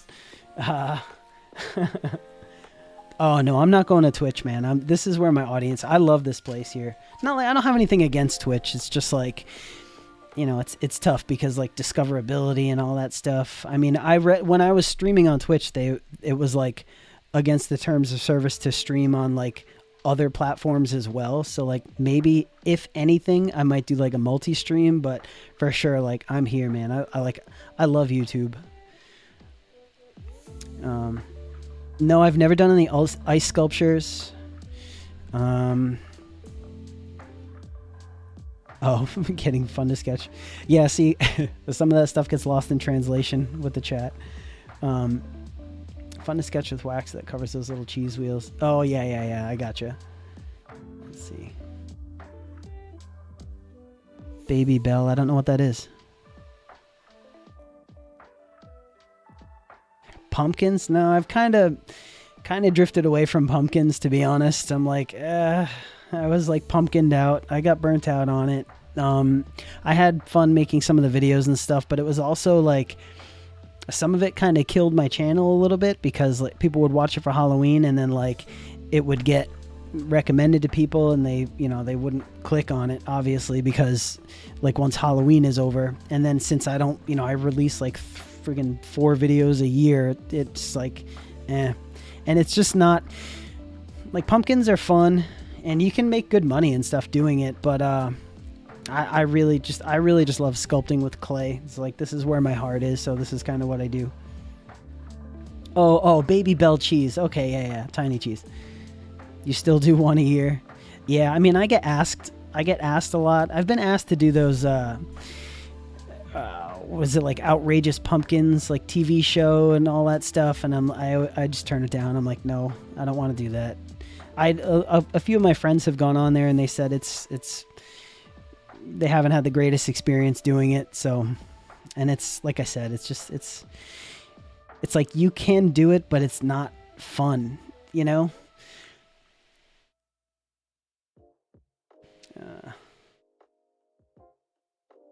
Find a tin cure silicone. Yeah. I mean, you got to be careful. Make sure your materials are compatible and all that stuff. TD Sculptures and Crafts, love your work. Thank you so much. Hey guys, how is the, can someone tell me how the latency is on this too? Because I'm curious. There's all these settings and stuff when you stream on YouTube, and one of them is like, you can get like ultra low latency, and then like a normal latency. So I'm curious if it's bad. I have it set to like middle. Latency super quick, awesome. What are we creating today? So we're going to be doing, I have this here. This is a printout, obviously, of just the regular old Majin Buu. I think this is from like a video game. This is like a video game model. So I found some reference online. I just had a quick front and profile shot. But he's not going to look like this. I'm going to do him in like a realistic, hyper realistic. He'll have like pores and wrinkles and be a lot angrier.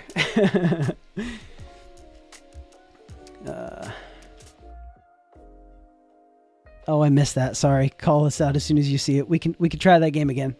This is kind of turning into a just chatting stream because this is mostly finished here. So let's see. I'll move the camera back so you guys can get a full view.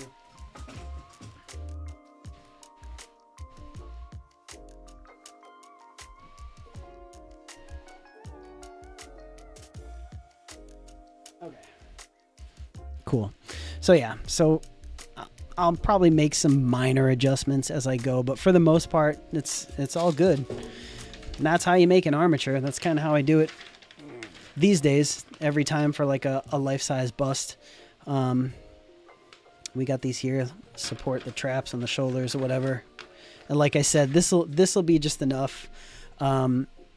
You know, you could fill this gap too. You could wrap some wire around here if you wanted to, but the clay will stick onto this, and it's like wed clay really wants to stick to itself, so you'll be able to pack it on. And then from how it'll be built, it'll also help support itself too, so it shouldn't droop or sag or anything.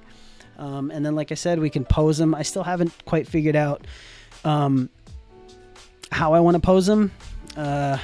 Try to be a little more dynamic with this one, I guess, or if I want to do like the mouth open. I don't know. We'll see. He should look cool.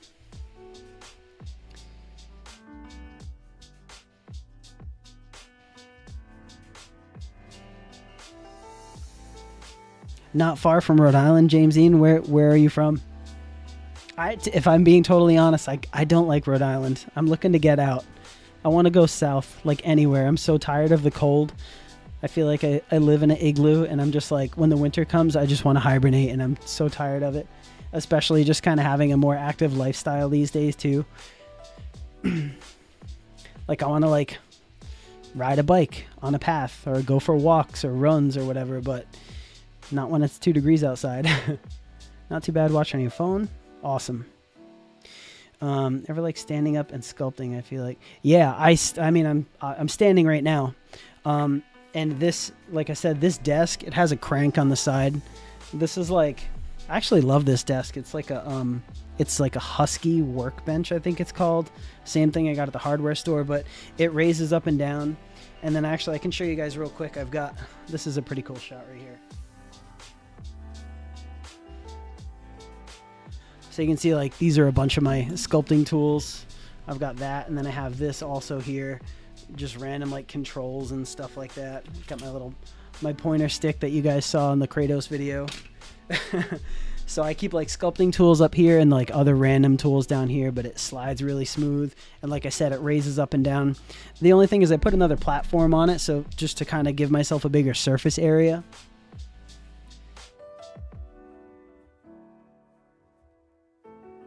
And actually, I think you guys said you wanted to see that Kratos sculpt, right? Because I do have him in here. He did unfortunately crack. But let me grab him for you real quick.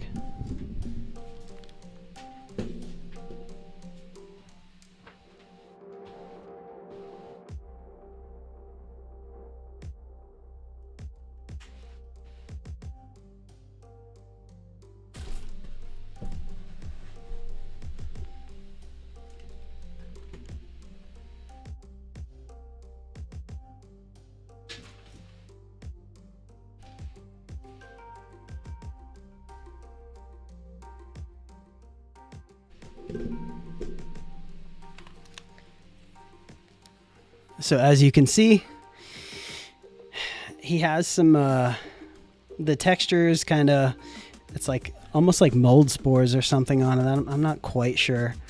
You can kind of see if I rub it. But he unfortunately cracked in some weird places. Now I could always mold this thing and, you know, fix it, whatever. I didn't spend that much time on this, so I'm not real concerned with it. But I kept him around because, what's his name? Raf Grassetti, who's the guy that like sculpted him digitally. Like he worked for Sony. Never met him in person, but kind of like online friends with him. He said he wanted to get a casting of it, but I guess he's switched companies and things kind of fell through or whatever. So Kratos stuck around, but in the meantime, he didn't make it. So yeah, this is a big wet clay sculpt. And you can just kind of see it's, you know, if I would have supported things a little bit better, probably stop it like as it dried, it probably drooped, you know, just enough. And this stuff is just, it's super brittle. Like I could probably like tap his nose and break it right off if I wanted to. So when it's, you know, when it dries out completely like that. But they don't all do this. Sometimes you get lucky, but that's why it's recommended mostly, you know, if you want to save the sculpt, you want to paint it, whatever, keep it forever, then once it starts to dry and firm up a little bit, you definitely want to mold it. Yeah, I thought it looked kind of cool cracked too. I'm like, I could probably take it further, and like now that he's completely dried out, it would be a little more predictable, and I could probably crack parts away and it might look like some kind of cool, you know, background statue type thing you'd see in like a video game. That's kind of what I was going for, like, to begin with anyway. That's why I left it like pretty rough in most spots. Step waiting. Dude, I wish I could sculpt that fast. Yeah, Raph, he's like super nice guy. Super busy, but awesome. I've known him, like been online friends with him since like pretty early into my sculpting career. But always super cool.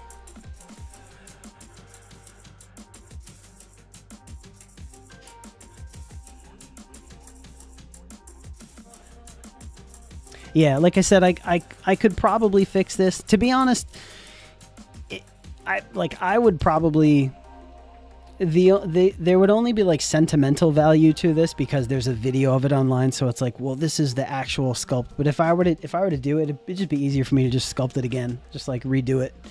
I think it only took like a few days or something like that. And plus, now that like I've gone through it once, I feel like I could do it better the second time. And like, you know, this like I said, this was one of the ones I kind of kept a little looser. Like I put some detail and stuff in like the important areas, but everything's for the most part like pretty loose still.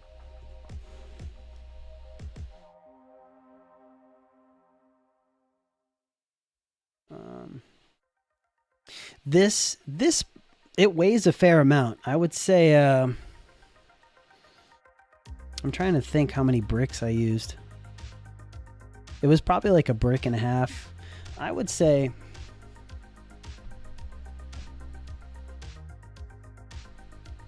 this weighs about 40 pounds. So yeah, they do. I mean, they do get pretty heavy, and like that's the thing you have to take into consideration. So that's why it cracked here, is because obviously, so it's like the weak point. You have all this support here, and like there wasn't a ton of support here. It was just this little platform, and like this thing has shrunk and swollen because this was just wood. This was a single piece of plywood that like that's what happens. All the moisture just kind of like wicks into it, and it can get like moldy and stuff. So you usually just spray it down with bleach or whatever. But you know, you can see this huge crack in the back. So what happened was, it just, the weight of this thing as it was drying must have just pulled it down, and those are the weak points that developed. And like, unfortunately, there's the crack right in his eye. Like, I think this one looks cool, but that one's like it's like a weird optical illusion when you stare at it too long. Redeemed worker, thank you, man. I plan on being up here a lot more often. And I figured I'd just try this streaming thing out. We'll see how it goes. I would love to do some live stream sculpts. Like I said, I don't know. I mean, maybe if I get to a point that's like that I'm comfortable with this Majin Buu, maybe I'll kind of pop on here and just give you guys like a progress update or something.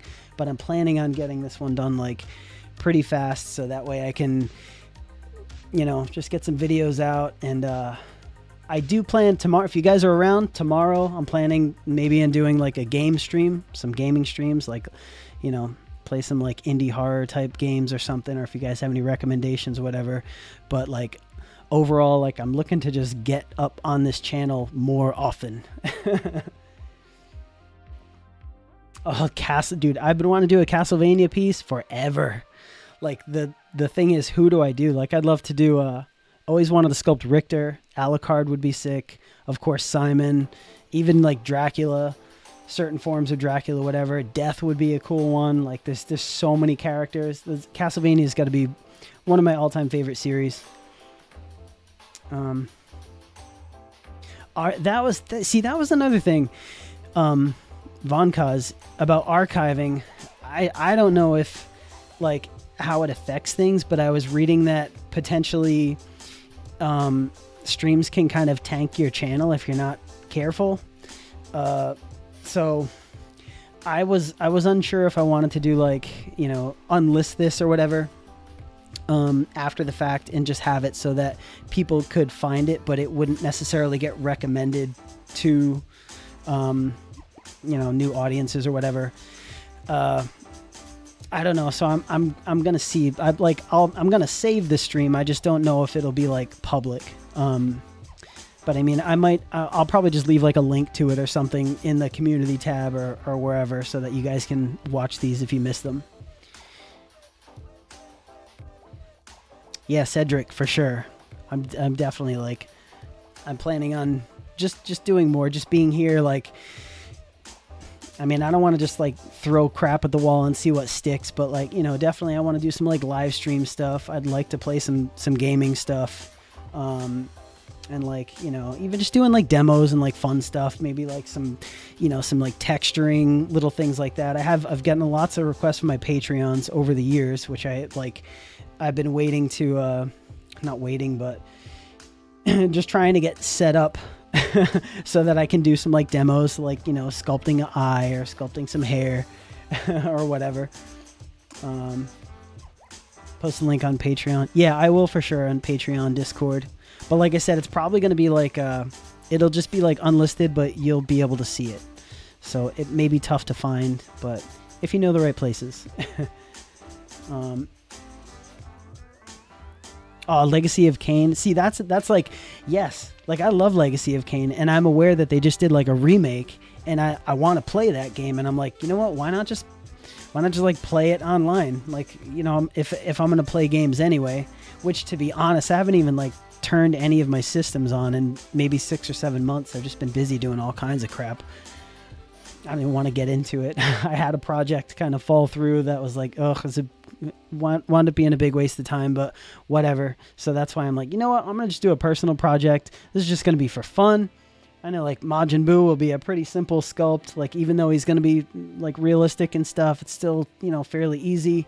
I'll be able to get it done. And, you know, I just figured like, let's try the live stream thing out. Didn't use a noodle maker for the beard. It turned out, yeah, it was a, not a, let's see, hang on one sec.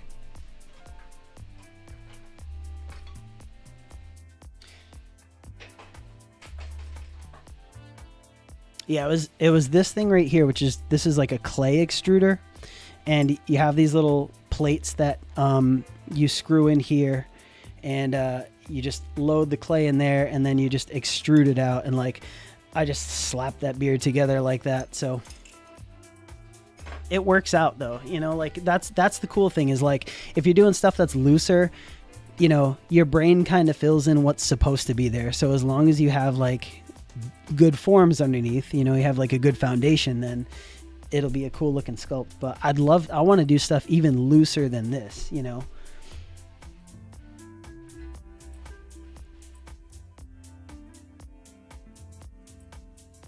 Yeah, see, Jade Bones, I'm not gonna make it private, but just like unlisted. So like I'll leave a link. I'll put it up in the community tabs and stuff. So like you guys will be able to find it. But if I make it public, I think it's gonna. I read a lot about it, and you know, people were saying they got the same result where they just kind of it started tanking their channel a little bit, and I've been losing subs left and right already. So I'm like, I'm trying to be cautious about this. But it'll be available to see. It's just not going to be like, you know, public. Clay Extruder IRC. Play-Doh Fun Factory, baby. I love Play-Doh. I'm trying to think of what else I had. I think that's basically it for Majin Buu. I don't even know. 12:30. Doing pretty good. It is crazy how YouTube works, man. I can't keep up. I'm just like, let me just make some art, you know, get up here. But it's like, it seems like this ever-changing landscape that, God, it's awful. Yeah, I don't know. The losing subs thing is, I don't know. I mean, it's, you know, people's tastes change and stuff like that. And, you know, I've been up here. I think I started this channel like 7 or 8 years, maybe it's like eight or 9 years ago, actually. It was a while ago. So, you know, a lot of people found me from that Link video, and then whatever. They get older, probably graduated college by now or whatever. So they're like, yeah, dude, I don't care about Count Chocula anymore. I have an account on TikTok that I started posting stuff specifically because there was some other dude that was like impersonating me. So I tried to like report him, but I wanted to like have a presence there, but I don't actively post on TikTok. I've been thinking about it lately, but that's like a whole other type of content, I guess, that I'm not quite used to making. To be successful up there, you know, you got to be I don't know, you got to be really quick, you know. And I hate to say it, like, I'm not trying to talk, you know, trash on people and stuff, but it's just like a lot of it is just brain rot stuff that I'm like, nobody cares like what I'm wearing today. And, you know, I don't know. Yeah, exactly. Doing those dances. I'm like, not much of a dancer either. But I mean, who knows? Like, I guess is like this whole content creation thing. Like to me, it's like I just fly by the seat of my pants, which is, I know is not the way to do it. But like, you know, I'm a sculptor. I love what I do. I've been doing it a long time. Like, I'm aware that I'm decent at it, you know. But like, man, I don't know. Figuring it out. It's a full-time job, and it's really hard to keep up with. But you know, people do it and they do really well with it and stuff. Like, I've seen a lot of sculptors, and I have some sculptor friends up there that are really doing like awesome on there. But I don't know, man. TikTok it's tough. So like, I don't know. We'll see. I mean, even Instagram. And then like the other thing, it's like mental health stuff, because sometimes, like, you know, you're not doing this just for the views or whatever, of course, but like if you post something and then it gets like, you know, 50 likes or something, I'm like, I think I have like 96,000 followers or something on like Instagram, and I'm like, that doesn't even make sense. And it's not even so much that like if you don't get the likes that like doesn't bother me. It's just like the fact that it feels like that platform is like playing games with you, like where it's like, you know, trying to get something out of you, like, oh, you got to post more, you know. It's like, no. So it's awful. I'm not much for authority. Yeah, chasing trends to stay, like, I already feel like I'm like some of the stuff I sculpt is going to be probably influenced a little more than just specifically only what I want to do. You know what I mean? Like, I've always done, outside of brand deals on this channel, it's been stuff that I've been like really psyched about, like genuinely wanted to sculpt or whatever. But I might end up chasing a few trends here and there, to be honest, just to kind of get relevant again, I guess. Nothing too crazy. Like, I'm not trying to do anything like out of the norm. Like, you know, like there's that like skibbity toilet thing or whatever. I'm like, I don't know, man. I mean, I was 12 once too. I get it, but you know, I would imagine a video doing something with that would probably do well. But I'm trying not to go like that hard, you know. But more popular games and stuff, just doing like stuff that's a little more relevant, you know. Yeah, and keeping up with the video quality, that's the thing. That's what I was going to say, is like, you got to be comfortable with like using your cell phone, because man, to keep up like the kind of like editing and like film quality and all that stuff, it's like, there's no way. It's like, you got to just like throw the crap at the wall, you know, just start filming with your phone and then whatever.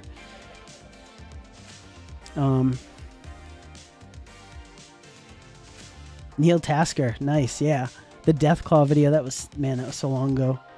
But see, like that, like, my God, I'm a massive Fallout fan, and I was so in love with Fallout, and I was like, you know what? I've never, like, I did not expect to see any Deathclaw merchandise anywhere, and now, like, I feel like some of that was inspired. Like, you can actually get a figure of, like, a Deathclaw, and, like, they made stuff. I'm like, man, that's awesome. But I feel like, you know, that's like going back to the roots of, like, why I started sculpting. Like, I didn't get into it because I wanted to, like, change the world via naked twisty torsos or whatever, you know. Like, I'm just like, I just wanted the cool figure of, like, Ryu from Street Fighter.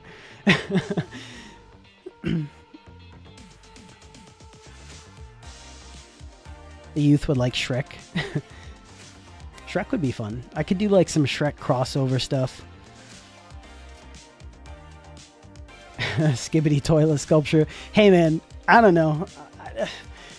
I'm not gonna say no for sure, but I'll say that when you watch that video, that song gets stuck in your head pretty damn easily.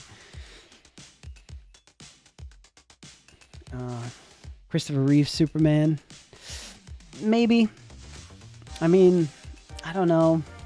See, like, there's a lot of Christopher Reeve stuff already. Like, there are a lot of Superman sculpts. But I really, like, that's a thing that like, in my heart of hearts, that's what I think. I'm like, man, there's too many Superman statues already. Like, we don't need another Superman statue.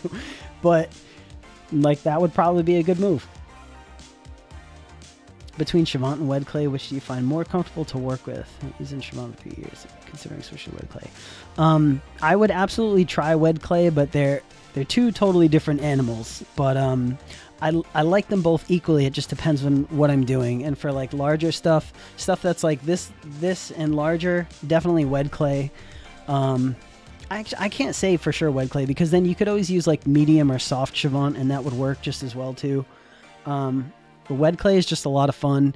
If you just want to get your hands dirty and have some fun with some sculpts, Wed Clay. If you want to, like, really do a really nice job and create, you know, some kind of heirloom quality sculpt, then Shavant is probably more. Not to say that you can't do that with Wed Clay, but Shavant just kind of lends itself to that a little bit more. Oh my God, George Takai, I remember that. Yeah, he posted. I actually had a bunch of celebrities, like, post and, like, didn't give me credit. I forget. I was trying to remember. I can't remember who it was exactly. I mean, if it's important, I'll get back to you on that. But there were a few celebrities that, like, reposted my stuff, and I'm like, what the hell? Like, I didn't even get credit for it. First Sculpture Geek vid was the Tyrant. That's awesome. Again, like, that's what I'm like. If I was to do some, like, gaming videos or something, I definitely want to play some, like, Resident Evil games. I've actually been playing Resident Evil in VR, like, later at night. I take a quick hour to myself before bed, and, like, if you have not played Resident Evil in VR, you need to check it out. It's probably the best gaming experience I've ever had. TMNT figures would be sick. Yeah, I'd love to do some Ninja Turtle stuff. Always, like, Super Shredder, Krang, Usagi Yojimbo.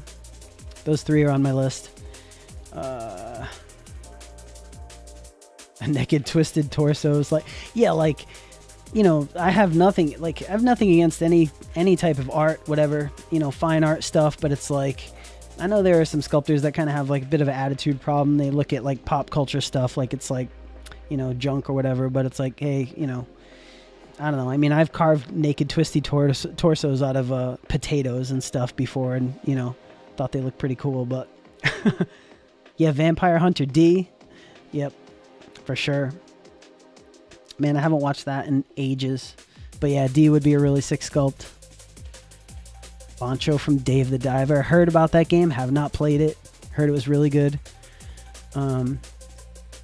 Jack Black Minecraft movie would be awful. That would be soul killing, but I'm not gonna say it's out of the realm of possibility.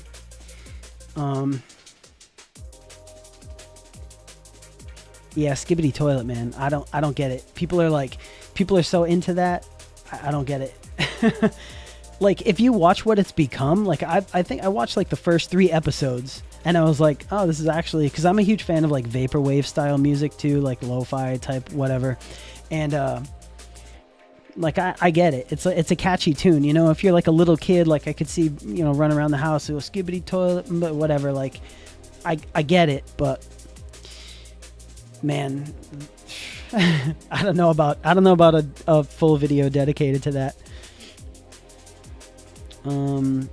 Yeah, Super Sculpey. I was thinking about doing some projects in Super Sculpey specifically because, like, I know that, you know, I'm in the minority here. Like, I know people like to see sculpts in color, and to be honest, like, if you sculpt something with Super Sculpey, it's probably the easiest way to just get something done, because you sculpt it, you bake it, you may have to fix it, whatever, but then you can just paint it and then be done with it and not have to do all the molding and all that other crap. And, you know, and depending on the type of project, whatever the character is, like, you could get away with some really professional looking results. So, you know, I'm open to using, like, pretty much any material, to be honest. You worked on the MetaQuest RE4? No way. Dude, that game is a masterpiece. I've been having so much fun. You know, my favorite thing to do is, like, just, like, grab the, I mean, obviously, like, dual wielding the knife and the pistol at the same time or whatever, but, like, to be able to throw the knife up and, like, make it twirl and then catch it, or, like, do that and then shoot before it lands and try to catch it, like, it's so much fun. But I've been exploring every, like, little nook and cranny of that game. I've been taking my time, like, trying to beat it.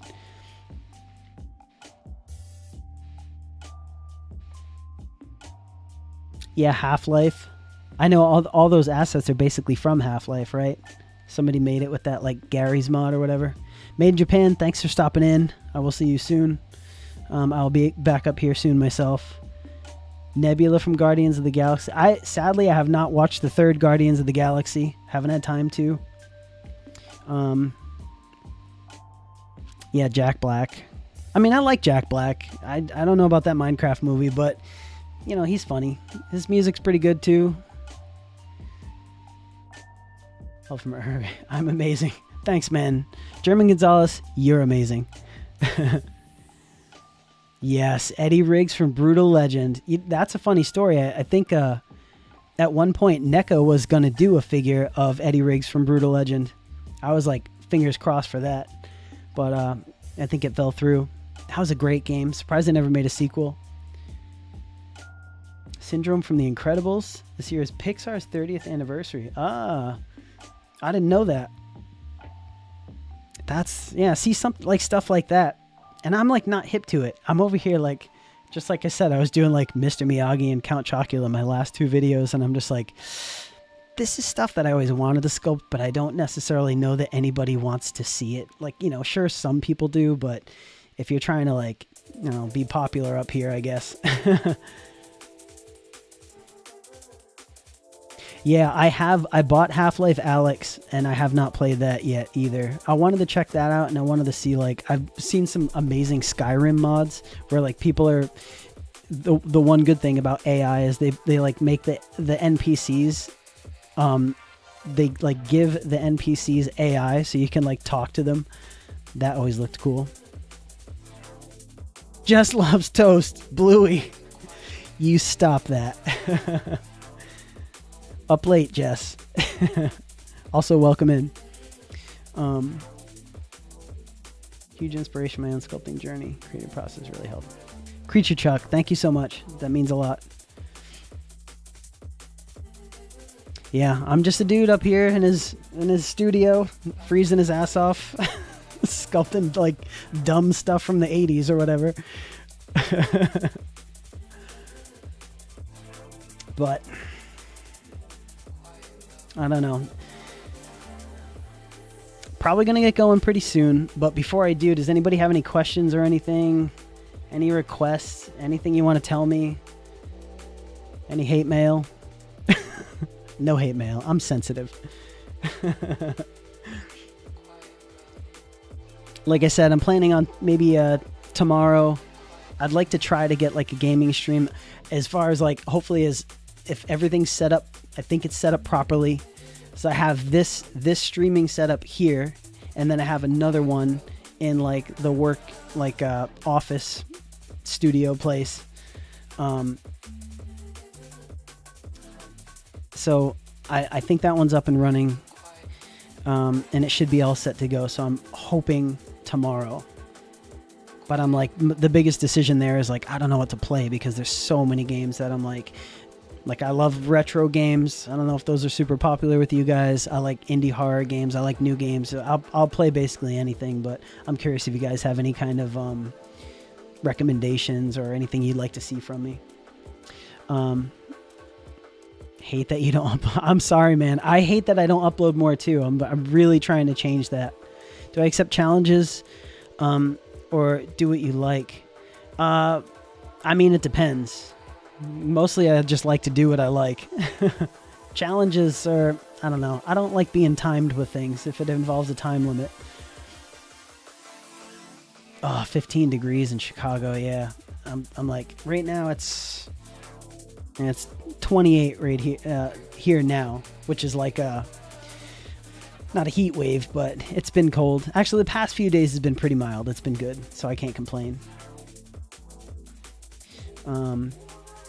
Doom Eternal would be sick. I actually would love to sculpt some characters from Doom. I have Doom Eternal. Right now, I don't have... I bought like a capture card, but I don't have that set up. I just have the capture through the PC. And Doom Eternal, I have that for PlayStation, so I'd have to... That'll probably come at some point. Oh, Arcane characters I have not played. I want to check that out though for sure. Some of the I've seen the character art and stuff. Looks really cool. Make and play Doom. I mean, I played the heck out of Doom. I love Doom, but I haven't played Doom Eternal yet. And I do, I plan on doing some sculpts of that in the future.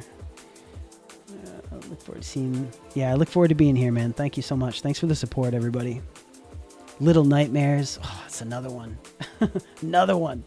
There's like 3 of those now, right? I bought the first one. I bought like the collector's edition with the little figure of the first one. I haven't played it. That would be fun though. Rather see what I want to sculpt. I know a lot of people say that, but I just don't think I don't think I know what's cool anymore, man. I've got a lot of sculpts that I'd like to do, and I'll do them eventually, but I don't know. This year I'm going to focus more on just trying to get out there and be a little more relevant. Soul Reaver Remastered is good. Middle Ground release, but it's also retro. That would be a good one. All right. Please play Doom Eternal. That's like 2 or 3 for Doom. Latest commission work. Oh, my latest? Well, my latest commission work was an NDA that I can't like legally discuss, and it wound up falling through. But before that, I had done the it was the Scrake for Tripwire Games, which there's a video online. That was like major commission. I've had a couple small things come in here and there, but nothing like, yeah. Indivisible, and it's an amazing game. I want to sculpt Maker. Indivisible, I'll check that out. Okay, all right. I mean, I could always do like more than one. We'll see how that goes. But I definitely plan on streaming for a few hours. Plug the Patreon. I know. See how bad I am at that? Guys, I have a Patreon. I don't know if you guys are aware.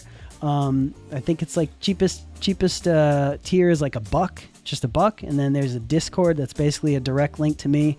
Jord will vouch for me. I'm there all the time. You can kind of ping me anytime, ask me questions if you want to learn something. I try to help people as much as I can with their sculpts and personal problems. Not really, but yeah, I do have a Patreon. Check that out if you're interested in that. There's a really awesome group of people there. I love my Patreon so much. Should do Atreus or how? Oh yeah, Atreus to go with Kratos. I don't know if there's any God of War stuff. I don't know, like DLC or anything on the God of War front. A TMNT thing. I mean, Ninja Turtles are like always relevant, always popular. That's kind of why I'm like, you know what? I love Dragon Ball Z, and like I always love Majin Buu. It was a toss up. It was either going to be like Vegeta, Majin Buu, Piccolo, Cell, or actually either Roshi or Hercule, Mr. Satan, whatever. Always love those characters. But I'm like, you know what? I think Majin Buu would be cool. It'd be like, I could get him done pretty quick. He'll be cool, realistic. A lot of people love him.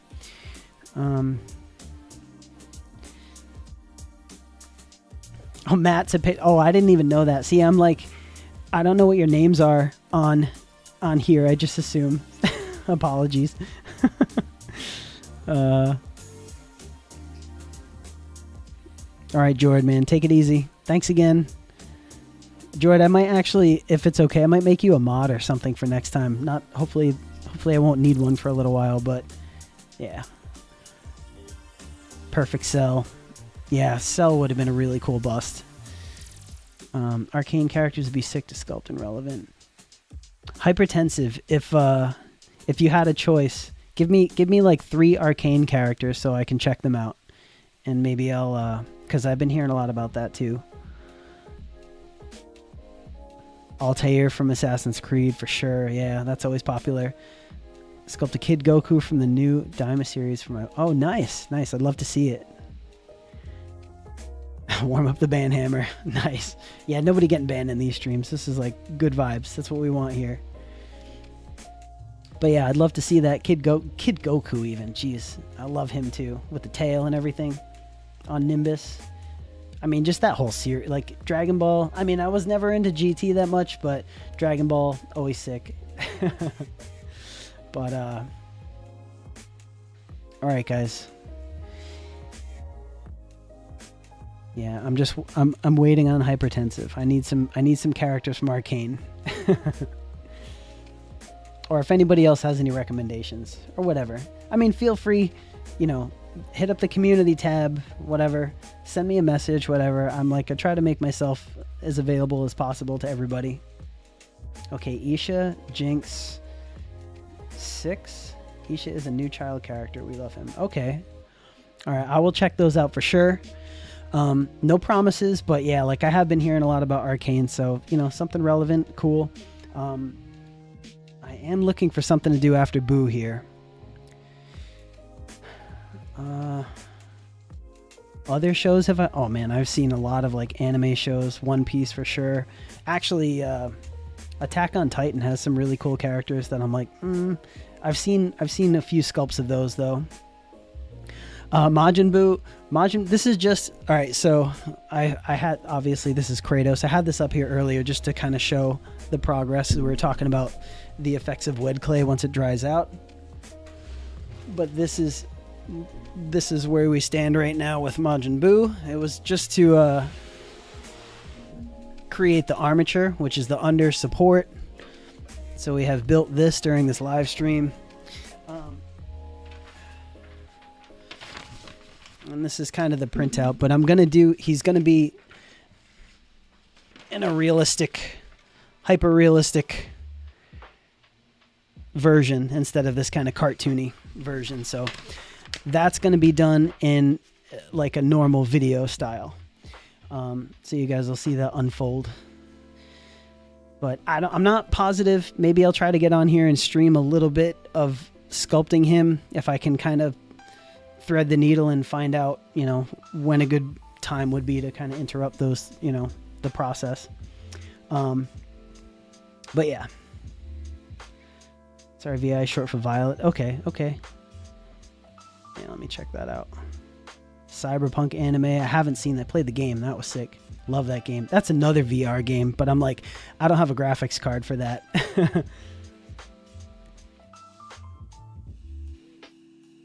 Yeah, I remember that. He was, Majin Buu was nice until they made him angry. Guy just wanted to eat, hang out. He liked his cookies. Anywho, all right, guys. 12:47, my time. Catch me tomorrow, definitely. You know, playing some games or whatever. I'm just going to be hanging out. So we could do the same thing, talk about sculpting, techniques, characters, all that stuff. It'll be awesome. And you will be seeing a lot more of me this year. So thanks everyone again so much for hanging out, stopping by. Hit me up, send me a chat, email, whatever. Don't forget about the Patreon. There's a Discord. And that's going to do it for me, guys. Have a good night, everybody. I'll see you soon.